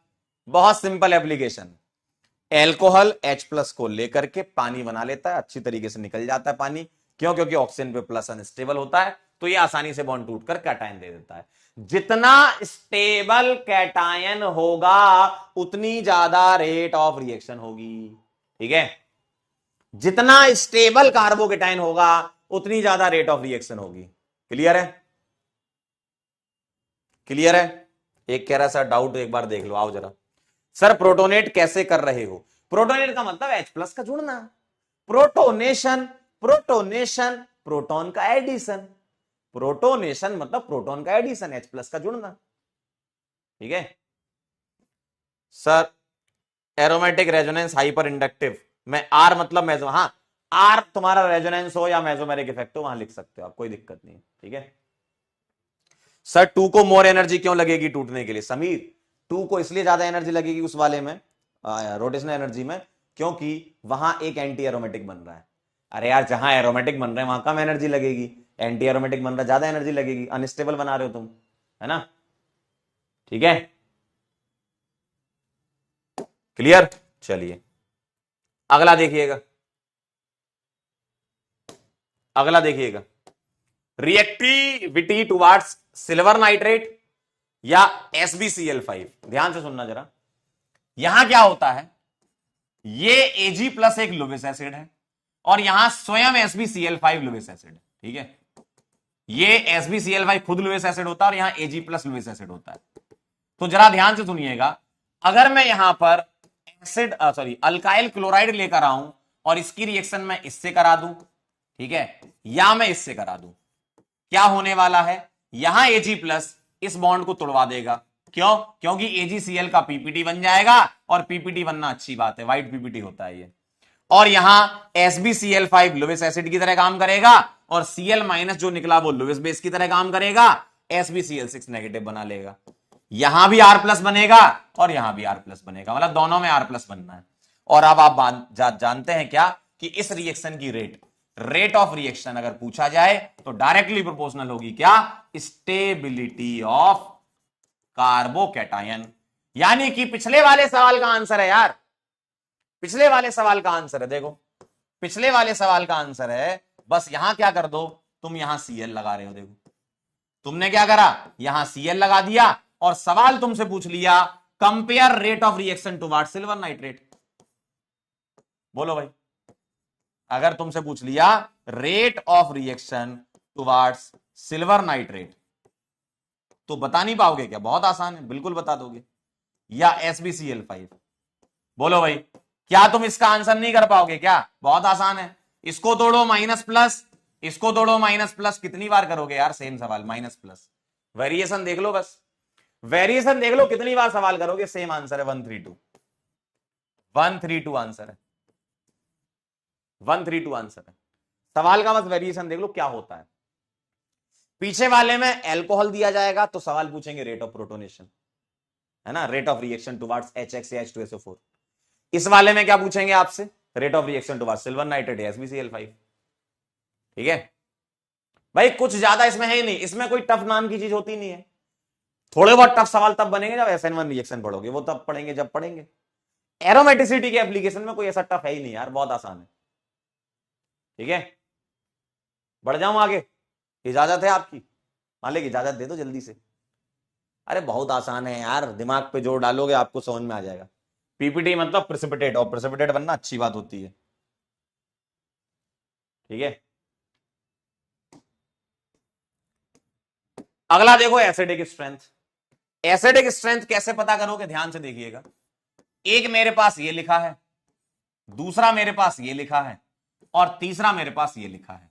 ठीक है, और मुझे एसिडिक स्ट्रेंथ बतानी है, यानी कि H प्लस निकालना है। इसको 1, इसको 2 और इसको 3 बोल रहा हूं। ठीक है, H प्लस वहां से निकालेंगे जहां से तुम्हें कॉन्जुगेशन की संभावना नजर आ रही है, ताकि तुम स्टेबिलिटी कंपेयर करा पाओ। यहां तो कहीं से भी निकाल लो, कोई दिक्कत वाली बात नहीं है। ठीक है ना, मैं यहां मान लेता हूं कि चलो मैंने यहां से निकाला है। ठीक, तो H प्लस निकाल लो, H प्लस निकाल लो तो क्या बनेगा बताओ, बोलो। H प्लस निकाल लो तो क्या बनेगा बताओ, ऐसे एनायन बनेंगे, देखो ऐसे एनायन बनेंगे तुम्हारे, बताओ। H प्लस निकल जाएगा तो एनायन बनेंगे। बोलिए भाई, इन तीनों एनायन में स्टेबिलिटी बता दो 1 2 3 की, है ना। बोलो भाई, स्टेबिलिटी का ऑर्डर क्या लिख दूं मैं, चेक कर लेंगे। एरोमेटिसिटी, ये क्या है, नॉन एरोमेटिक। ये क्या है, एंटी एरोमेटिक, 4 पाई इलेक्ट्रॉन है, 2 इसके पास भी है। ये क्या है, 2 इसके पास है, तो 6 पाई इलेक्ट्रॉन एरोमेटिक। तो आंसर आ जाएगा 3, उसके बाद 1 और उसके बाद 2। और जो order stability of C negative का है वही ऑर्डर एसिडिक स्ट्रेंथ का आ जाएगा। बोलो बोलो, क्या ये बात सही है भाई? जितना ज्यादा एनायन स्टेबल बनेगा, जितना ज्यादा एनायन स्टेबल बनेगा, यानी कि वो अच्छा एसिड रहा होगा जहां से H प्लस निकल रहा है। जितना ज्यादा स्टेबल एनायन बनेगा यानी कि अच्छा एसिड रहा होगा, जितना ज्यादा स्टेबल एनायन बनेगा यानी कि अच्छा एसिड रहा होगा। ठीक है, ठीक है, तो इस तरीके से एसिडिक स्ट्रेंथ का भी आप एप्लीकेशन एरोमेटिसिटी के थ्रू बता सकते हो। क्लियर है एकदम? क्या मैं आगे बढ़ जाऊं, चलूं आगे? चलिए 7वें नंबर पे चलते हैं, बेसिक स्ट्रेंथ। जैसे मान लीजिए मेरे पास ये लिखा है, सर बेसिक स्ट्रेंथ से क्या मतलब है आपका, नाइट्रोजन का लोन पेयर किसी H प्लस को अपने इलेक्ट्रॉन दे, इससे मतलब है मेरा, है ना।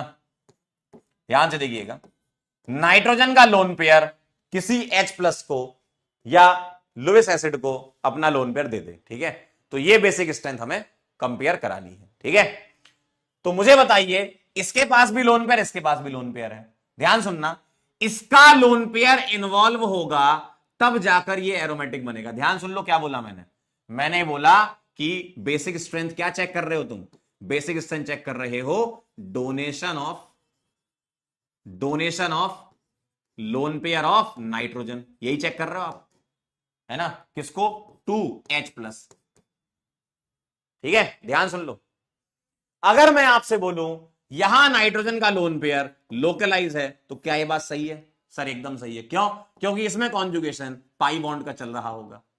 यहां नाइट्रोजन का लोन पेयर रेजोनेंस में चला जाएगा तब जाकर कॉन्जुगेशन क्रिएट होगा, तब जाकर ये एरोमेटिक बनेगा।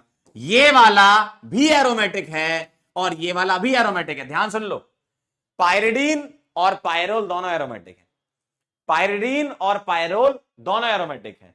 पायरिडीन पायरोल दोनों एरोमेटिक हैं। ये पायरिडीन होता है, ये पायरोल होता है, दोनों एरोमेटिक हैं। इसका लोन पेयर इसी के पास है, इसका लोन पेयर कॉन्जुगेशन में जाकर एरोमेटिसिटी क्रिएट करेगा। क्यों?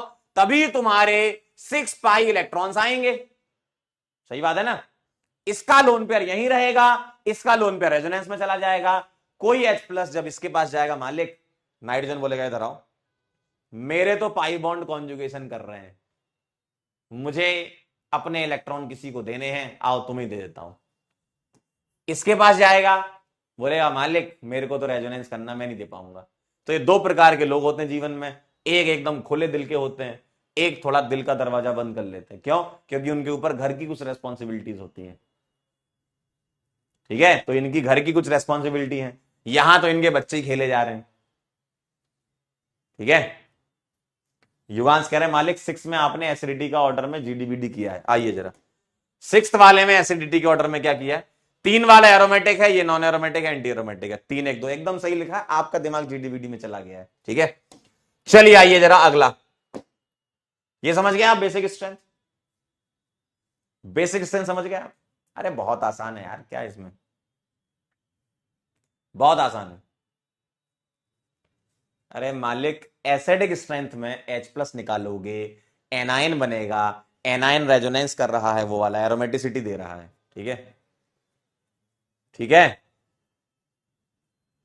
कह रहे ऊपर वाला, कौन सा ऊपर वाला?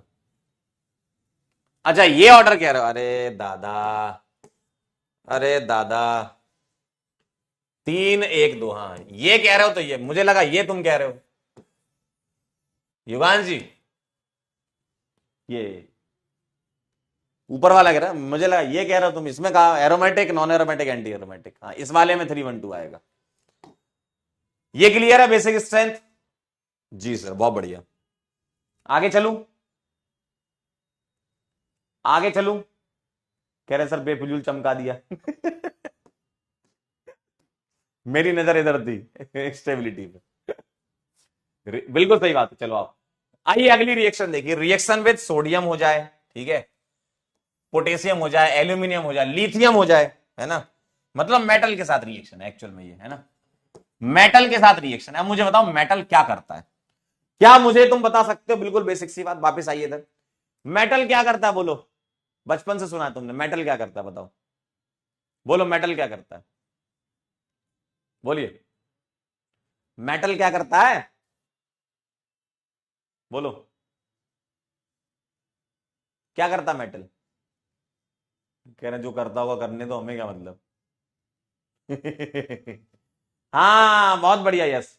मेटल क्या करता है? इलेक्ट्रॉन देता है। ठीक है, तो अगर कभी मान लीजिए मैं आपके सामने ऐसा सवाल लिखता हूं और इसकी रिएक्शन करवा देता हूं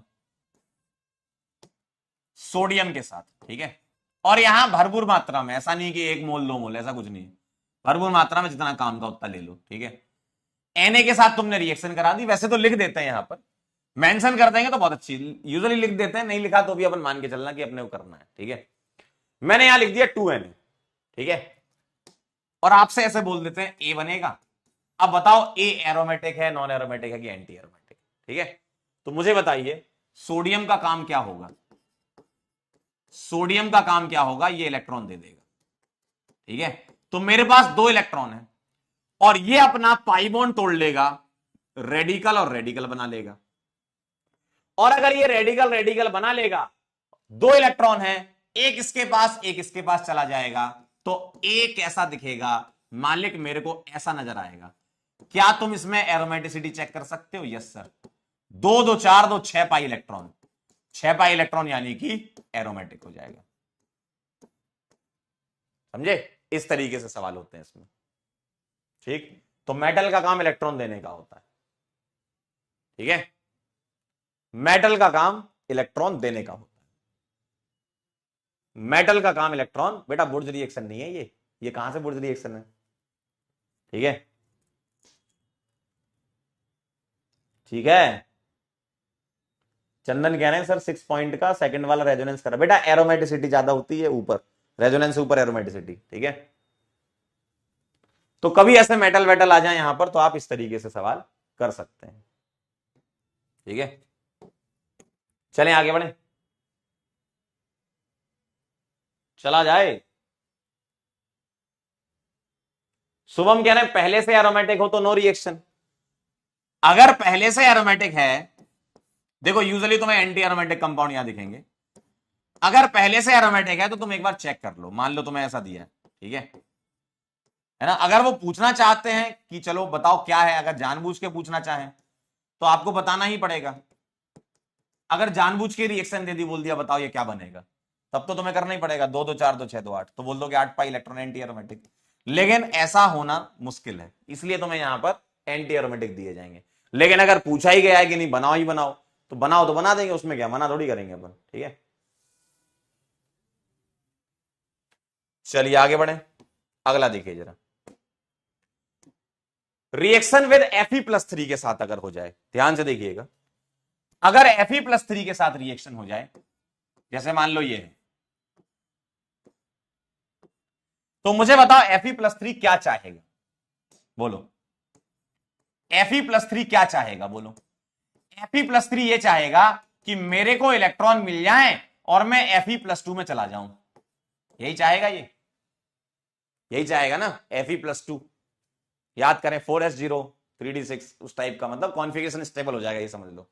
ठीक है, तो मुझे ये बात बताओ कि Fe+3 ऐसा थोड़ी कि Fe+4 में जाएगा, +2 में ही आएगा। तो ये क्या करेगा? इलेक्ट्रॉन लेना चाहेगा, और इलेक्ट्रॉन लेना चाहेगा तो मुझे बताओ जब ये बॉन्ड टूटेगा, यहां और यहां एक एक इलेक्ट्रॉन होंगे, तो ये इलेक्ट्रॉन इसको मिल जाएगा, ये भी मिल जाएगा, ये भी मिल जाएगा। तो यहां तुम्हें कैसा दिखेगा? यहां ऐसा दिखेगा, ऐसा दिखेगा आपको। ठीक, तो ये क्या हो गया बताओ? 2 इलेक्ट्रॉन है, 2 पाई इलेक्ट्रॉन, 2 पाई इलेक्ट्रॉन यानी कि एरोमेटिक हो गया। तो एक्चुअल में तुम्हें ये जो रिएक्शन वाले सवाल हैं, ये तुम्हें यूजुअली एंटी एरोमेटिक कंपाउंड में पूछे जाएंगे, क्योंकि इन सब रिएक्शन से होता क्या है? स्टेबिलिटी आती है। आप खुद देखो ना, एंटी एरोमेटिक में अगर इलेक्ट्रॉन सप्लाई कर दोगे तो भी एरोमेटिक बन रहा है, निकाल लेते हो आप पाई बॉन्ड तोड़ करके तो भी एरोमेटिक बन रहा है। ठीक है, ठीक है ना? तो ये सवाल में आपको यूजुअली एंटी एरोमेटिक मिल जाता है। ठीक है,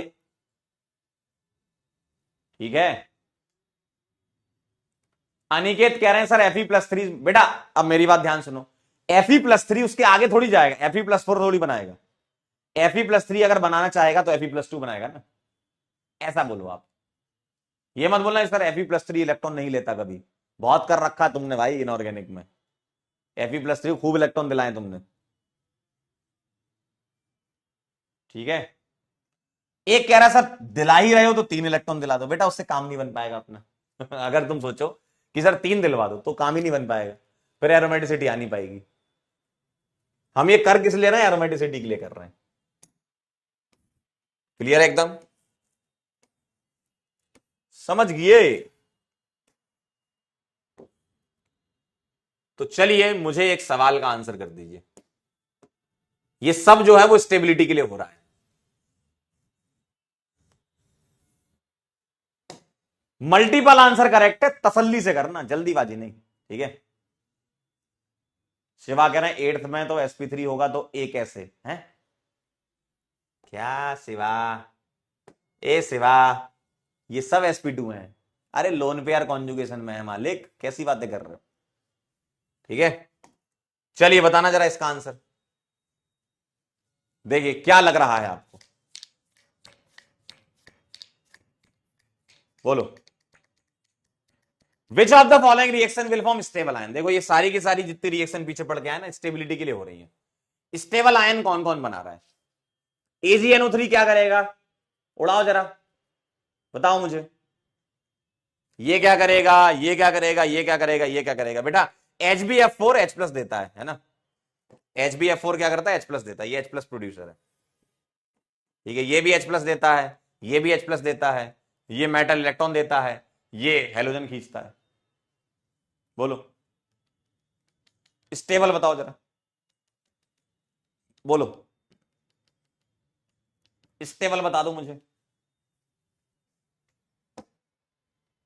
मैं आपको मल्टीपल चॉइस के लिए 45 सेकंड का समय दूंगा, बस। ये पढ़ चुके हो पीछे, अभी पीछे से खेल के आए हो, पीछे से खेल के आए हो अंकिल, पीछे से खेल के आए हो, पीछे से खेल के आए हो। बताओ क्या लग रहा है?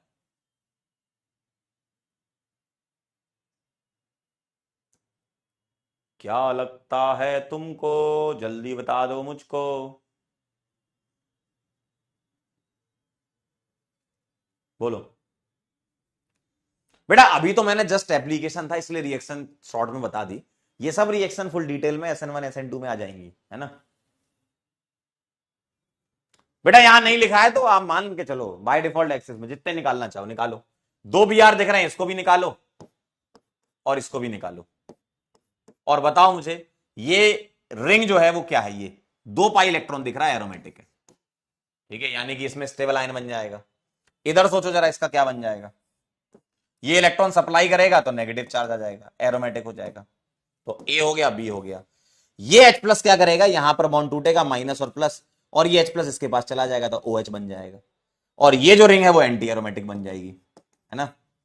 इधर देखो, ये H प्लस कहां चला जाएगा? इधर, इसके पास तो जाएगा नहीं, इसके पास जाएगा। इसके पास क्यों नहीं जाएगा? क्योंकि इसका लोन पेयर जो है वो रेजोनेंस में बंधा हुआ है, ठीक है।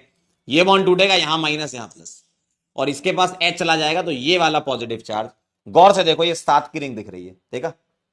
देखो ना, देखो 7 की रिंग दिख रही है, 6 पाई इलेक्ट्रॉन घूम रहे हैं, यानी कि एरोमेटिक। तो आंसर A, B और D, ABD आंसर आएगा।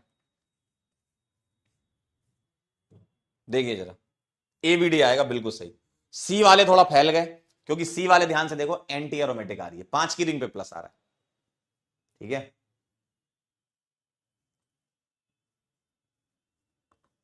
ठीक है, डी वाला समझ गए कि H प्लस यही क्यों जा रहा है? क्योंकि ये OH जो है वो रेजोनेंस में इन्वॉल्व है ना, तो स्ट्रॉन्ग बॉन्ड है ये, ठीक है।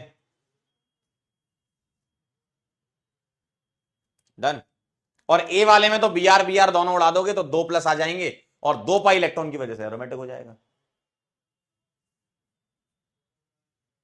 ठीक है। अरे दादा, Br उड़ाया, प्लस प्लस आया, तो इतनी रिंग देखो ना, बाहर से थोड़ी मतलब है, जमाने से, जमाने से मतलब नहीं ना। ये देखो इतना 2 पाई इलेक्ट्रॉन सिस्टम दिख रहा है मेरे को, ये है ना, एरोमेटिक कहलाएगा, ठीक। चलिए बहुत बढ़िया, वेरी नाइस। अरे आ जाइए सर।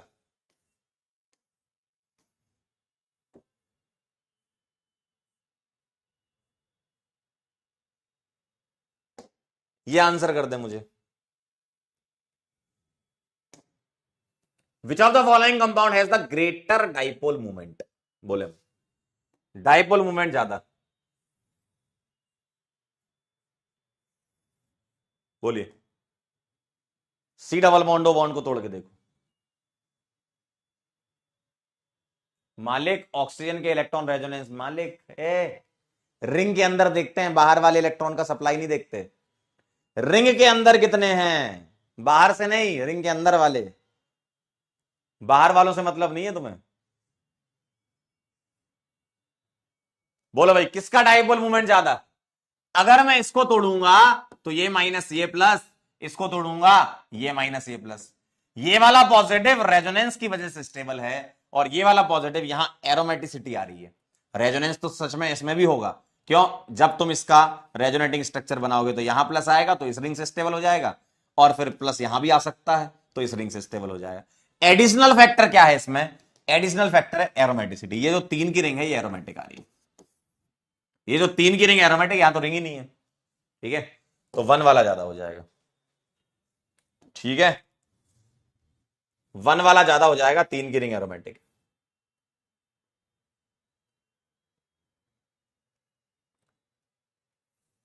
चलिए एक सवाल ये बताना जरा, कौन सा एरोमेटिक बताना।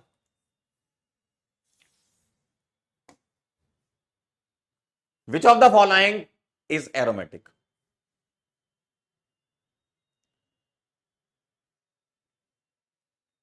बोलो, ए बी सी डी।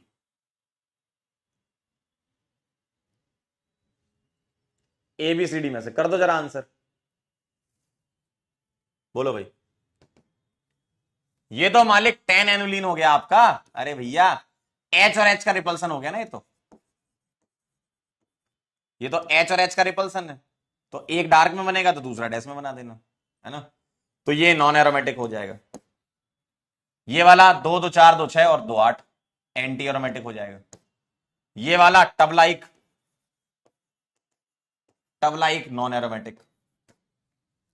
यही बचा एक सी, एजुलिन है। देखो, पेरी फेरी पर चलते जाइए, सरफेस पर चलते जाइए, तो 2 2 4 2 6 2 8 2 10 अल्टरनेट डबल है, बिल्कुल सही, एरोमेटिक।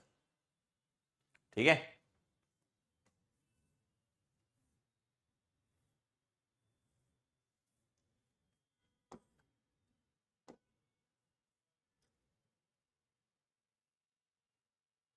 चलिए अगला सवाल, AgNO3 वाला एक करके बता दो।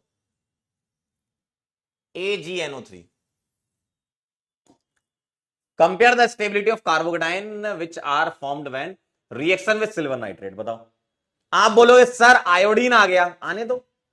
AgCl पीपीटी होता है, AgI भी पीपीटी होता है ना। AgBr होता तो वो भी पीपीटी होता है। बोलो भाई, स्टेबिलिटी ऑफ कार्बोकेटाइन कंपेयर करा लो। AgNO3 क्या करेगा? AgNO3 आयोडीन निकाल देंगे, minus plus minus plus minus plus, और आई माइनस तो सिल्वर के साथ, सिल्वर आयन के साथ AgI बना लेगा। अब मुझे बताओ, इतनी रिंग के बारे में सोचिए, इसके बारे में सोचो, इसके बारे में सोचो और इसके बारे में सोचो। बोलो बोलो भाई, बोलिए क्या लग रहा है? पहली वाली रिंग एरोमेटिक आएगी, क्यों सर? 2 और 2 4, और इसमें से 2 पाई इलेक्ट्रॉन में से एक लोन पेयर, जो 2 लोन पेयर में से एक लोन पेयर चला जाएगा, तो 2 2 4 2 6, यानी कि एरोमेटिक है। ये वाला sp3 है तो नॉन एरोमेटिक है, और यहां पर तो ये तीनों ही sp3 है ना, तो ये भी नॉन एरोमेटिक है। लेकिन नॉन एरोमेटिक है तो इसमें मोर कॉन्जुगेशन है। बेटा यहां पगला मत जाना कि सर 4 पाई इलेक्ट्रॉन, बेटा ये नॉन एरोमेटिक है, और ये लेस कॉन्जुगेशन है। तो सबसे पहले आएगा एरोमेटिक, ए फिर सी, सॉरी ए फिर बी फिर सी, ए फिर बी फिर सी, ए आ जाएगा, ए आंसर आ जाएगा। जो लोग बी आंसर दे रहे हैं वो एकदम फैल चुके हैं, क्यों? क्योंकि वो ये भी कह रहे हैं सर यहां तो 4 पाई इलेक्ट्रॉन है। बेटा ये नॉन एरोमेटिक है, कहां 4 पाई इलेक्ट्रॉन में आ गए? तो जितने बी वाले थे ना, वो भावना में इसलिए बह गए क्योंकि मैं इतने सारे सवाल करा रहा था, उसमें ऐसा था। ऐसा कुछ था, ये 3 की रिंग थी, ऐसा था। अब फैल गए तुम। ये sp3 है भैया, दोनों नॉन एरोमेटिक हैं, तो उसके बाद कहां जाओगे? दोनों नॉन एरोमेटिक तो रेजोनेंस पे जाओगे। ठीक है, ठीक आहे।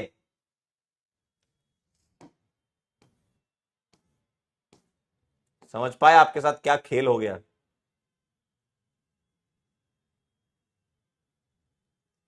अगला सवाल, बोलिए भाई। Find out number of compound which are more stabilize in ionic structure. Ionic मतलब पॉजिटिव नेगेटिव के फॉर्म में। बोलिए भाई, आयनिक मतलब पॉजिटिव और नेगेटिव के फॉर्म में। ठीक है, बताओ जरा, DKH के हो गया ये? आयनिक मतलब पॉजिटिव नेगेटिव के फॉर्म में, बताओ। बॉन्ड तोड़ा, माइनस प्लस। अब आप ये चेक कर लो, कौन सा एरोमेटिक बन रहा है। देखो सवालों में वेरिएशन कितना है इसमें, है ना, लेकिन सबका मूल मंत्र एक ही है। चलिए बताइए जरा, इसमें कैसे भी तोड़ लो। बोलिए भाई, मैंने इसको ऐसे क्यों तोड़ा, क्योंकि 5 की रिंग में नेगेटिव बनता हुआ नजर आ रहा था मुझे और 3 में पॉजिटिव। कौन कौन से स्टेबलाइज होंगे आयनिक फॉर्म में बताओ। ये एरोमेटिक, तो एक ये चूज कर लेंगे। ये एंटी एरोमेटिक, ये हटा देंगे। एरोमेटिक ये चूज कर लेंगे। एरोमेटिक ये चूज कर लेंगे। और ये एंटी एरोमेटिक एक भी बन रहा है, एक भी एंटी एरोमेटिक बन रहा है। आप बोलोगे सर यहां एक एरोमेटिक तो बन रहा है। बेटा ये एंटी एरोमेटिक और ये एरोमेटिक, एक भी एंटी एरोमेटिक बना तो नहीं बनाना है भाई, एंटी एरोमेटिक बनना ही नहीं चाहेगा। ठीक है, एंटी एरोमेटिक बनना ही नहीं चाहेगा। आप ये मत कहना सर एक एरोमेटिक हो गई, एंटी एरोमेटिक बनना ही नहीं चाहेगा। तो aromatic aromatic aromatic, answer is 3। 3 answer आएगा। ठीक है,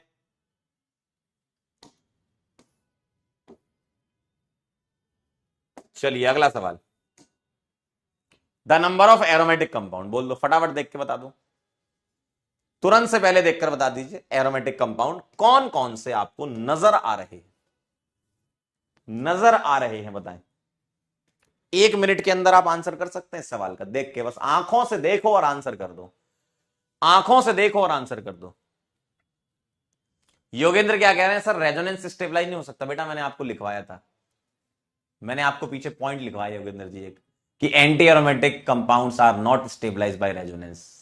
देखो पीछे लिखा मिलेगा आपको, क्योंकि उनमें स्टेबिलिटी नहीं होती है। क्यों? क्योंकि वो इजिली डाइमराइज होना चाहते हैं। क्यों? क्योंकि रूम टेम्परेचर पर अनस्टेबल होते हैं। क्या लगाओगे आंसर? देखो 5 की रिंग में एरोमेटिक यानी कि 6 pi electron system aromatic, anti aromatic 4 pi electron, 3 की रिंग में positive 2 pi electron aromatic, anti aromatic, tub like non aromatic, tub like है ये नॉन एरोमेटिक, 7 की रिंग में positive aromatic 6 pi electron system है। ठीक है, नॉन एरोमेटिक क्योंकि ये sp2 है। ये देखिए जरा, पेरीफेरी पर कॉन्जुगेशन मिल रहा है यहां पर, एरोमेटिक। ठीक है, और यहां पर आप देखेंगे, आप यहां पर देखेंगे ये भी ये मिल रहा है और ये भी, है ना। आप बोलोगे सर इसमें पेरीफेरी पर हम देख नहीं पा रहे हैं, तो आपको ये पता है कि अल्टरनेट डबल बॉन्ड स्विच हो सकते हैं, तो आप इसको ऐसा कर लो तो भी चलेगा, कोई दिक्कत नहीं। आप ऐसा कर लो ना, और आप ये पेरीफेरी ले लो, आप कोई दिक्कत नहीं। ठीक है, और इसको ऐसा कर लो, देखो ऐसी मिल जाएगी पेरीफेरी, है ना, तो एरोमेटिक मिल जाएगा। और वैसे भी इतना तो जानती हो यार, benzene, naphthalene, anthracene, phenanthrene, benzene की तो पार्ट है ये, है ना। तो ये हो गया एरोमेटिक, पहला, दूसरा, तीसरा, चौथा और पांचवा। 5 आ जाएगा आंसर। Answer is 5।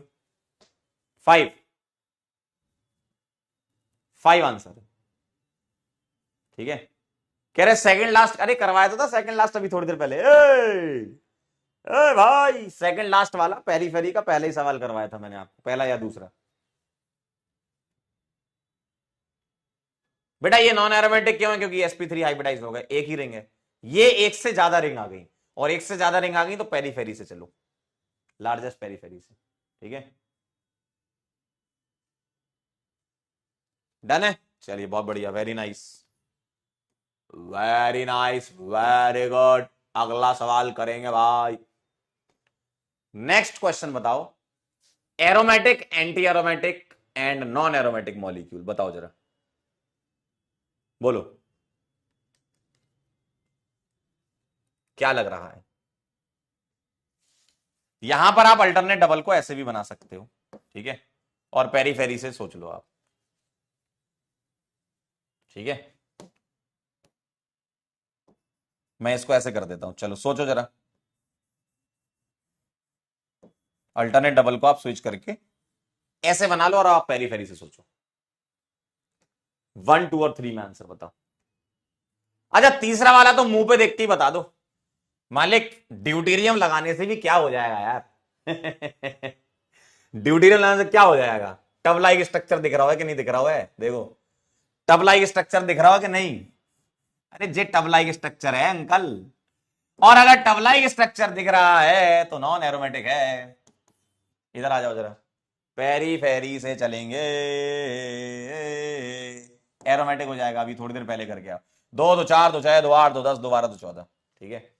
पेरी फेरी से चलेंगे ऐसे, 2 2 4 2 6 2 8 2 10 2 12 2 14 2 16, आंटी एरोमेटिक, ठीक है। अरे सिंपल है, बहुत सिंपल है। अगला सवाल, विच of the following compound is most polar? Most polar कौन सा होगा? ए बी सी डी में से मोस्ट पोलर कौन सा होगा? बोलिए भाई, क्या लगता है, क्या लगता है? मोस्ट पोलर एबीसीडी में से बोलो। देखो, पोलैरिटी की बात हम कर रहे हैं, मोस्ट पोलर मतलब पोलैरिटी की बात कर रहे हैं, और पोलैरिटी यानी कि आपको पॉजिटिव एंड नेगेटिव सोचना है, तभी हम बोलेंगे मोस्ट पोलर। अट्रैक्शन से चलना है, रिपल्सन से नहीं। पोलैरिटी की बात आती है जब हम पॉजिटिव नेगेटिव क्रिएट कर लेते, तभी हम पोलर बोलते हैं, ठीक है। तो मोस्ट पोलर की अगर मैं बात करूं तो ये तो नॉन पोलर हो गए, है ना। यहां बी वाले को जरा गौर से देखिएगा, ये होता है पोलर, इसको एजुलिन बोलते हैं, ये ब्लू कलर का कंपाउंड होता है, ठीक है, ब्लू कलर होता है। और डाइपोल मोमेंट पता कैसा होता है? पॉजिटिव से नेगेटिव की तरफ देखना। इसको मैं ऐसे बना सकता हूं, मैं एजुलिन को ऐसे ड्रॉ कर सकता हूं, ठीक। मैं इसका कोई भी एक पाई बॉन्ड तोड़ करके पॉजिटिव और नेगेटिव बना सकता हूं इस तरीके से, और इसको मैं ऐसे दिखा सकता हूं कि इसका हाइब्रिड ऐसा है पॉजिटिव, और इसका हाइब्रिड ऐसा है नेगेटिव, और डाइपोल मूवमेंट पॉजिटिव से नेगेटिव की तरफ जाएगा। तो ये पोलर कंपाउंड होता है, ध्यान रखिएगा। इस टाइप के कंपाउंड तो नॉन पोलर होते हैं, है ना, इस टाइप के कंपाउंड तो नॉन पोलर होते हैं। डाइपोल क्रिएट होना मतलब पोलैरिटी की निशानी है, ठीक है। तो अगर आपसे पूछा मोस्ट पोलर यानी कि डाइपोल मूवमेंट, तो यहां का पोलर है यानी कि डाइपोल मूवमेंट नॉन जीरो है, ठीक है। कुछ और एक्स्ट्रा इंफॉर्मेशन बता रहा हूं, ये ब्लू कलर का कंपाउंड होता है, ठीक, ब्लू कलर का कंपाउंड होता है, तो मोस्ट पोलर बी आएगा, ठीक है। डाइपोल कर लिया, बहुत बढ़िया, वेरी गुड, ठीक है। अगला सवाल करेंगे, नेक्स्ट क्वेश्चन आ जाओ। सर आपने तो हमें SbCl5 करवाया था, अरे तो क्या दिक्कत है, SbF5 आ जाए तो भी टेंशन नहीं। SbF5 F माइनस लेकर के SbF6 बना लेगा, क्या दिक्कत है, लुईस एसिड, लुईस बेस बना लो। SbF5 के साथ कौन रिएक्ट करेगा? मल्टीपल आंसर करेक्ट है, मल्टीपल आंसर करेक्ट, करो जरा, मल्टीपल आंसर करेक्ट है। एक बच्चा कह रहा है कि सर इसमें ए वाला नॉन पोलर क्यों है? क्योंकि यहां पोलैरिटी क्रिएट नहीं कर सकते हो, क्योंकि स्टेबिलिटी नहीं आएगी। यहां पोलैरिटी क्यों क्रिएट हो रही है? क्योंकि ये वाली रिंग भी एरोमेटिक आ रही है और ये भी एरोमेटिक है, तो दोनों रिंग एरोमेटिक है, स्टेबल, इसलिए पोलैरिटी क्रिएट हो रही है। ऐसा नहीं कि तुम बेंजीन में पोलैरिटी क्रिएट करने लगो, क्यों करोगे क्रिएट भाई? तुम बोलो सर हम तो इसको ऐसा तोड़ेंगे, माइनस कर लो, है ना, ऐसा तोड़ेंगे प्लस माइनस, क्यों तोड़ोगे भाई? पोलैरिटी क्रिएट तभी होती है जब स्टेबिलिटी आ रही है। अगर तुम 8 की रिंग में प्लस सोचोगे, नहीं हो पाएगा, आप सोच के देख लो। मान लो तुम ऐसा सोचते हो सर मैं यहां माइनस यहां प्लस बनाऊंगा, नहीं हो पाएगा तुमसे। 8 की रिंग में पॉजिटिव नहीं हो पाएगा एरोमेटिक, 7 की रिंग में पॉजिटिव एरोमेटिक होता है, ठीक है। चलिए इसका आंसर करना जरा। सर एफ नेगेटिव हटा दो, कैसे हटेगा? यहां से हट जाएगा, ये प्लस एरोमेटिक। सर यहां से हट जाएगा, बिल्कुल सही बात है, एरोमेटिक। सर यहां से हटा सकते हैं क्या? चेक कर लेते हैं। सर एंटी एरोमेटिक नहीं हटेगा। सर यहां से हटा सकते हैं क्या? देखो जरा, लोन पेयर रेजोनेंस में इन्वॉल्व है, लोन पेयर रेजोनेंस तो पकड़ के रखा हुआ है इसको, इस कार्बन को पकड़ के रखा फ्लोरीन ने, तो ये भी नहीं होगा, ठीक है। डी वाला भी नहीं निकलेगा भाई, डी वाला कैसे निकाल दोगे? डी वाला भी नहीं निकलेगा। अरे अंकिल कैसी बातें कर रहे हो? डी इसलिए नहीं निकलेगा क्योंकि इसका लोन पेयर पकड़ के रखे हुए, यहां बॉन्ड स्ट्रेंथ ज्यादा है, बॉन्ड एनर्जी बढ़ गई, बॉन्ड एनर्जी बढ़ गई, इंक्रीजेस ड्यू टू रेजोनेंस, ठीक है, रेजोनेंस की वजह से, यानी कि पार्शियल डबल बॉन्ड कैरेक्टर यहां डेवलप हो गया है, जिससे स्ट्रेंथ बढ़ गई तो आसानी से नहीं टूट पाता, फिर पार्शियल डबल बॉन्ड कैरेक्टर बढ़ गया। ठीक है, ठीक है, ठीक है, समझे? जनता कह रही है ए फिर एसीडी फिर एसी। अच्छा, बी तो नहीं कह रही थी ना जनता? जनता बी तो नहीं कह रही थी?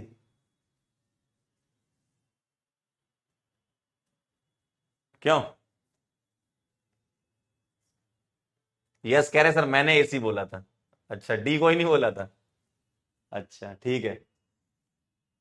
तो ये इसलिए नहीं निकल पा रहा क्योंकि बॉन्ड एनर्जी बढ़ गई, क्योंकि ये खुद ब खुद लोन पेयर रेजोनेंस में इन्वॉल्व हो रहा है। ठीक है,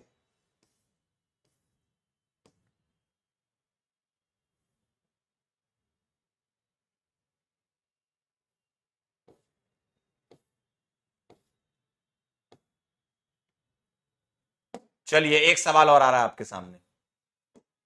चलिए इसी टाइप का एक और करें, बताएं जरा।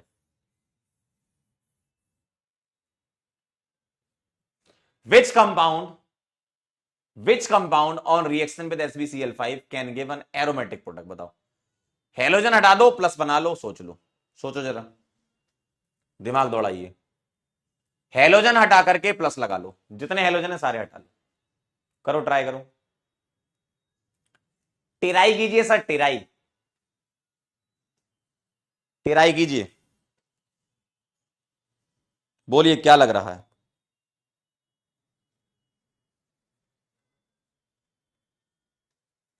अगर मैं इसको हटा देता तो ये माइनस आएगा, ये प्लस आएगा। ठीक है, आगे चलो।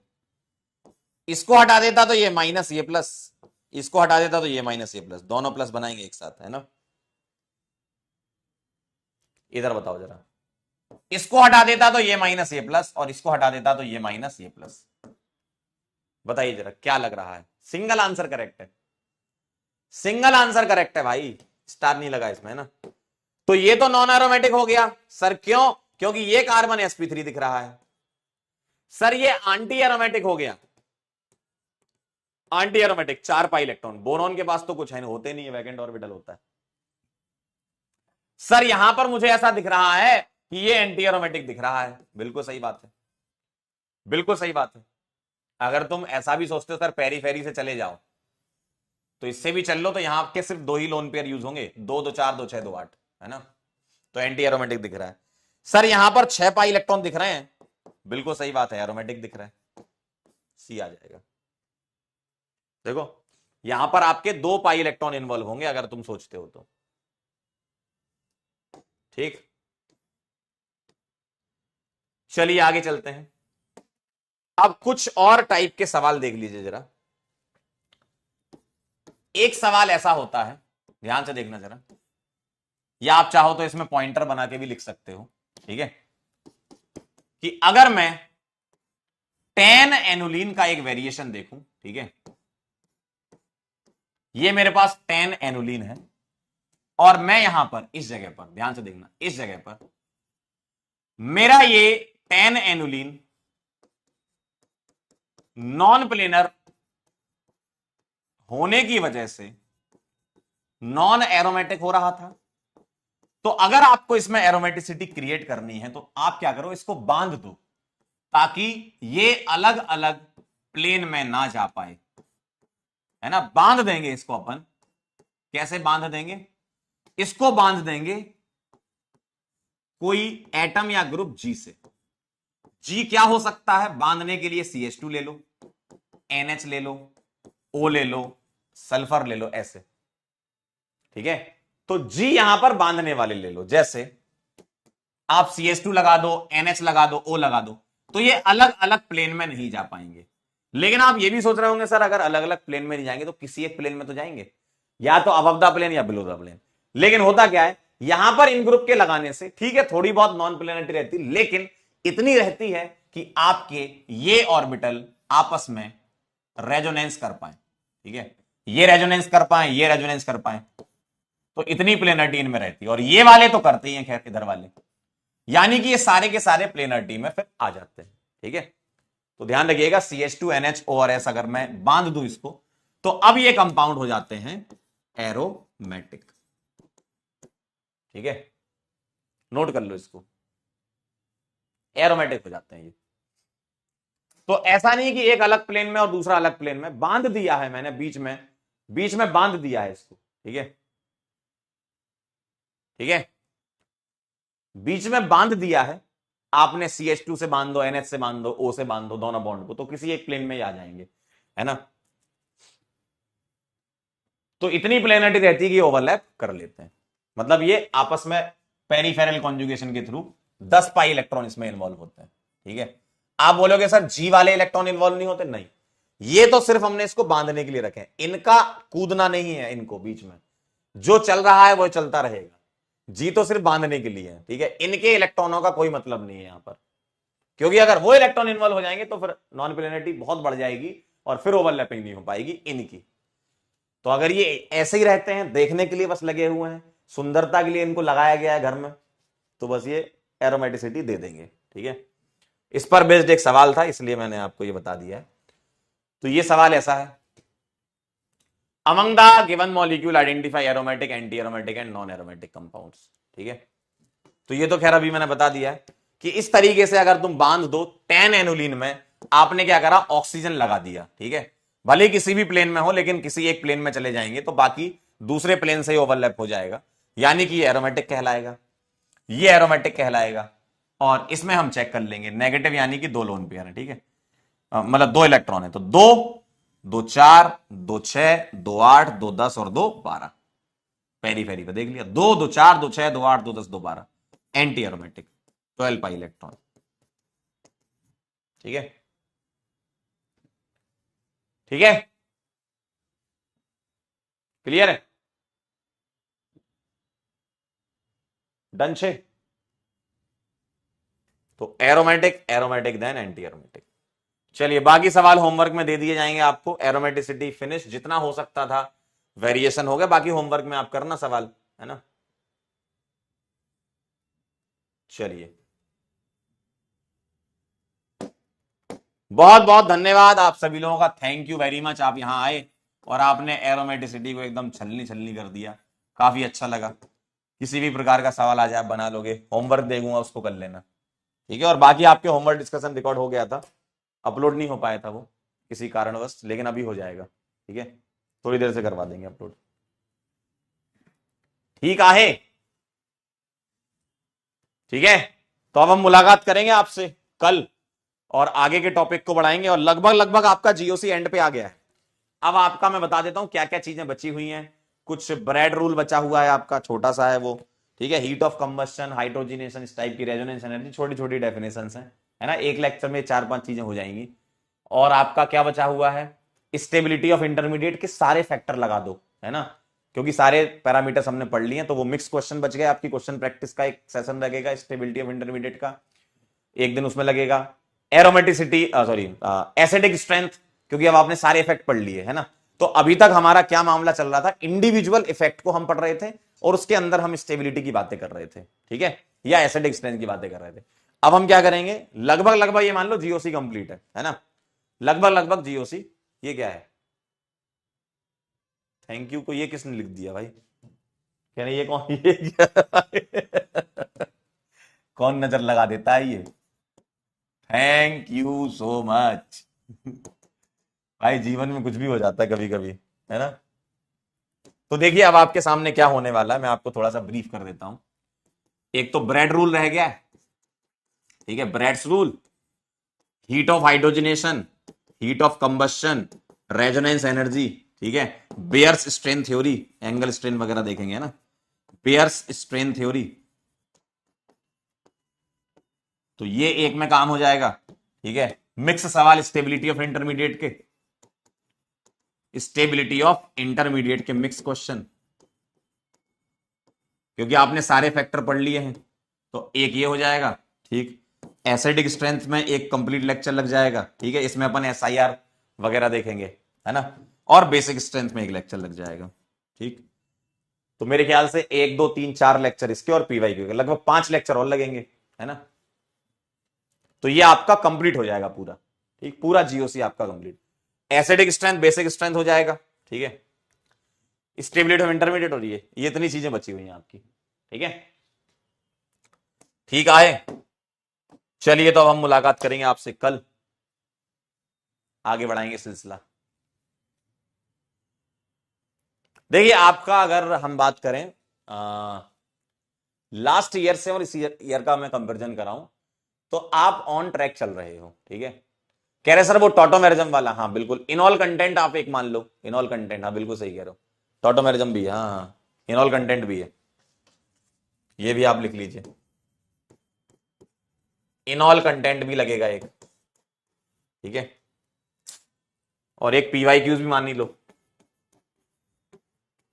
तो 1 2 3 4 5 6 लेक्चर और लगेंगे आपके, है ना। लास्ट ईयर और इस साल का अगर हम कंपैरिजन कराएं, आप ऑन ट्रैक चल रहे हो। लास्ट ईयर अपने जीओसी में 12 या 13 ऐसा कुछ लेक्चर थे, इस बार भी लगभग इतने हो जाएंगे, 2 और बढ़ जाएंगे बस, है ना। और लास्ट ईयर मैंने रिएक्शन मैकेनिज्म के फॉर्मेट में पढ़ाया था, लगभग 25 लेक्चर में कंप्लीट सारी रिएक्शन हो गई थी, है ना। इस बार मैं इंडिविजुअल चैप्टर के फॉर्म में पढ़ा दूंगा। ठीक है, क्योंकि पिछले साल का तो एक्सेस आप लोगों के पास होगा भी, जिसके पास नहीं होगा प्रयास 2.0 2025 वालों को भी दिलवा देंगे, ताकि अगर किसी को रिएक्शन मैकेनिज्म के फॉर्मेट में पढ़ना हुआ, उसमें क्या होता है कि सारी रिएक्शन एक साथ चल रही होती है। लास्ट ईयर मैंने वैसे पढ़ाया था, तो वो वाला एक्सेस भी आप सभी बच्चों को दे देंगे। प्रयास 2.0 वाले लेक्चर डलवा दूंगा यहां पर लास्ट ईयर के, जिसको रिएक्शन मैकेनिज्म के फॉर्मेट में पढ़ना होगा उससे पढ़ लेना, जिसको चैप्टर वाइज पढ़ना होगा, ताकि दोनों चीजें कवर हो जाए अपनी, है ना। तो चैप्टर वाइज अपन पढ़ेंगे इस बार। हाइड्रोकार्बन से स्टार्ट करेंगे, hydrocarbon, halo alkane, hello arenes, ऐसे चलेंगे आप, जो एनसीईआरटी की सीक्वेंस है, उसी चैप्टर के अंदर डिटेल में जो जो चीजें होती है वो कर लेंगे। ठीक है, क्लियर है ना ना। चैप्टर वाइज इस बार पढ़ाएंगे। पिछले साल हमने रिएक्शन मैकेनिज्म वाइज पढ़ाया था, वो लेक्चर भी आपको प्रोवाइड करवा देंगे, जिसको वैसे देखना है तो वैसे देख सकता है। ठीक है, इस बार अपन चैप्टर वाइज चैप्टर चलेंगे। बेटा देखो, है तो देखो दोनों, कोई ऐसा बेस्ट तरीका, अगर बेस्ट कौन सा होता है, दोनों ही ठीक है, रिएक्शन मैकेनिज्म वाइज भी ठीक है। लास्ट ईयर मैंने वैसे पढ़ा दिया था, उसमें भी मजा आता है। चैप्टर वाइज चलोगे तो उसमें भी मजा आता है, मजा दोनों में ही आएगा, कोई ऐसी टेंशन वाली बात नहीं है। कह रहे कौन सा बेटर है, बेटर कुछ भी नहीं है, बेटर सभी है। पढ़ना तुम्हें है, बस रिएक्शन जो आए उस पर फोकस करना, क्या उसकी मैकेनिज्म होती है, किस तरीके से क्वेश्चंस को किया जाता है, उस पर फोकस करना है आपको। ठीक है, ठीक है,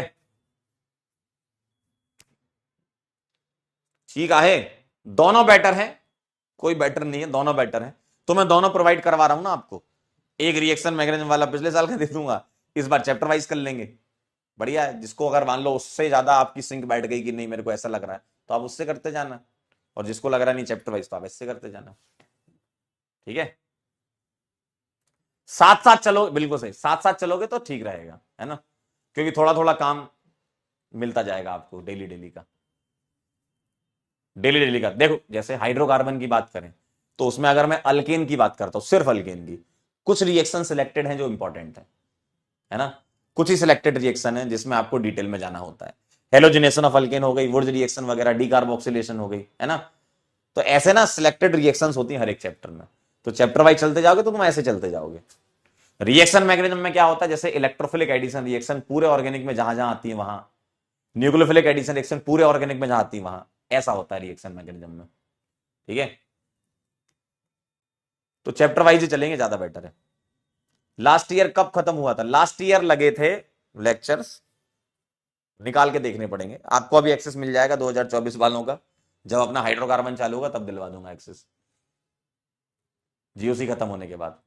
तो देख लेना कितने लगे थे, मेरे ख्याल से मुझे ऐसा लगता है 25 15 40, और जीओसी में 12 13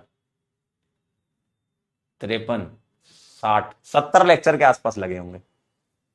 70 लेक्चर वैसे ओवरऑल ओसी में मिलते हैं, है ना। 70 लेक्चर यूजुअली ओसी में मिलते हैं ड्रॉपर बैच में, तो अपने को भी 70 मिलेंगे। अभी तो अपने कितने हुए, 15 अपने आइसोमेरिज्म में गए, और 12-15 इसमें 30 में रिएक्शन हो तो गया, क्योंकि ये स्टार्टिंग के बेसिक होती हैं चीजें, यहाँ लंबा समय लगता है। आईयूपीएसी, आइसोमेरिज्म, जीओसी लंबा समय लेते हैं। बाकी हाइड्रोकार्बन से आगे वाला तो रिएक्शन वाला पोर्शन है, उतना लंबा समय नहीं लगता उसमें, है ना। 70 लेक्चर के आसपास में काम हो जाता है। तो अपने तो अभी कितने 30 ही हुए होंगे लेक्चर, 30-35। ठीक है। अच्छा, एक्सेस ऑलरेडी है, अरे वाह बहुत बढ़िया। अगर आपके पास ऑलरेडी एक्सेस है तो एक काम करो, तब तक आप ना देख लो कि अगर आपको वैसे जम रहा है कि नहीं जम रहा है। अगर आप लोगों के पास प्रयास 2.0 2024 का एक्सेस है तो आप एक बार रिएक्शन मैकेनिज्म के लेक्चर देख लो, है ना, थोड़ा फॉरवर्ड कर करके देख लेना। अगर आपको जम रहा है वैसा तो अपन वैसे भी कर सकते हैं, ऐसा कोई दिक्कत वाली बात नहीं है ना। ठीक है, चलिए बहुत बढ़िया। दिवाली पर एक्स्ट्रा लेक्चर आएंगे, बिल्कुल आएंगे। कुछ तो अपन कवर करेंगे ना। अपना 2-3 लेक्चर का बैकलॉग है सिलेबस के हिसाब से, 2-3 लेक्चर आ जाएंगे और क्या।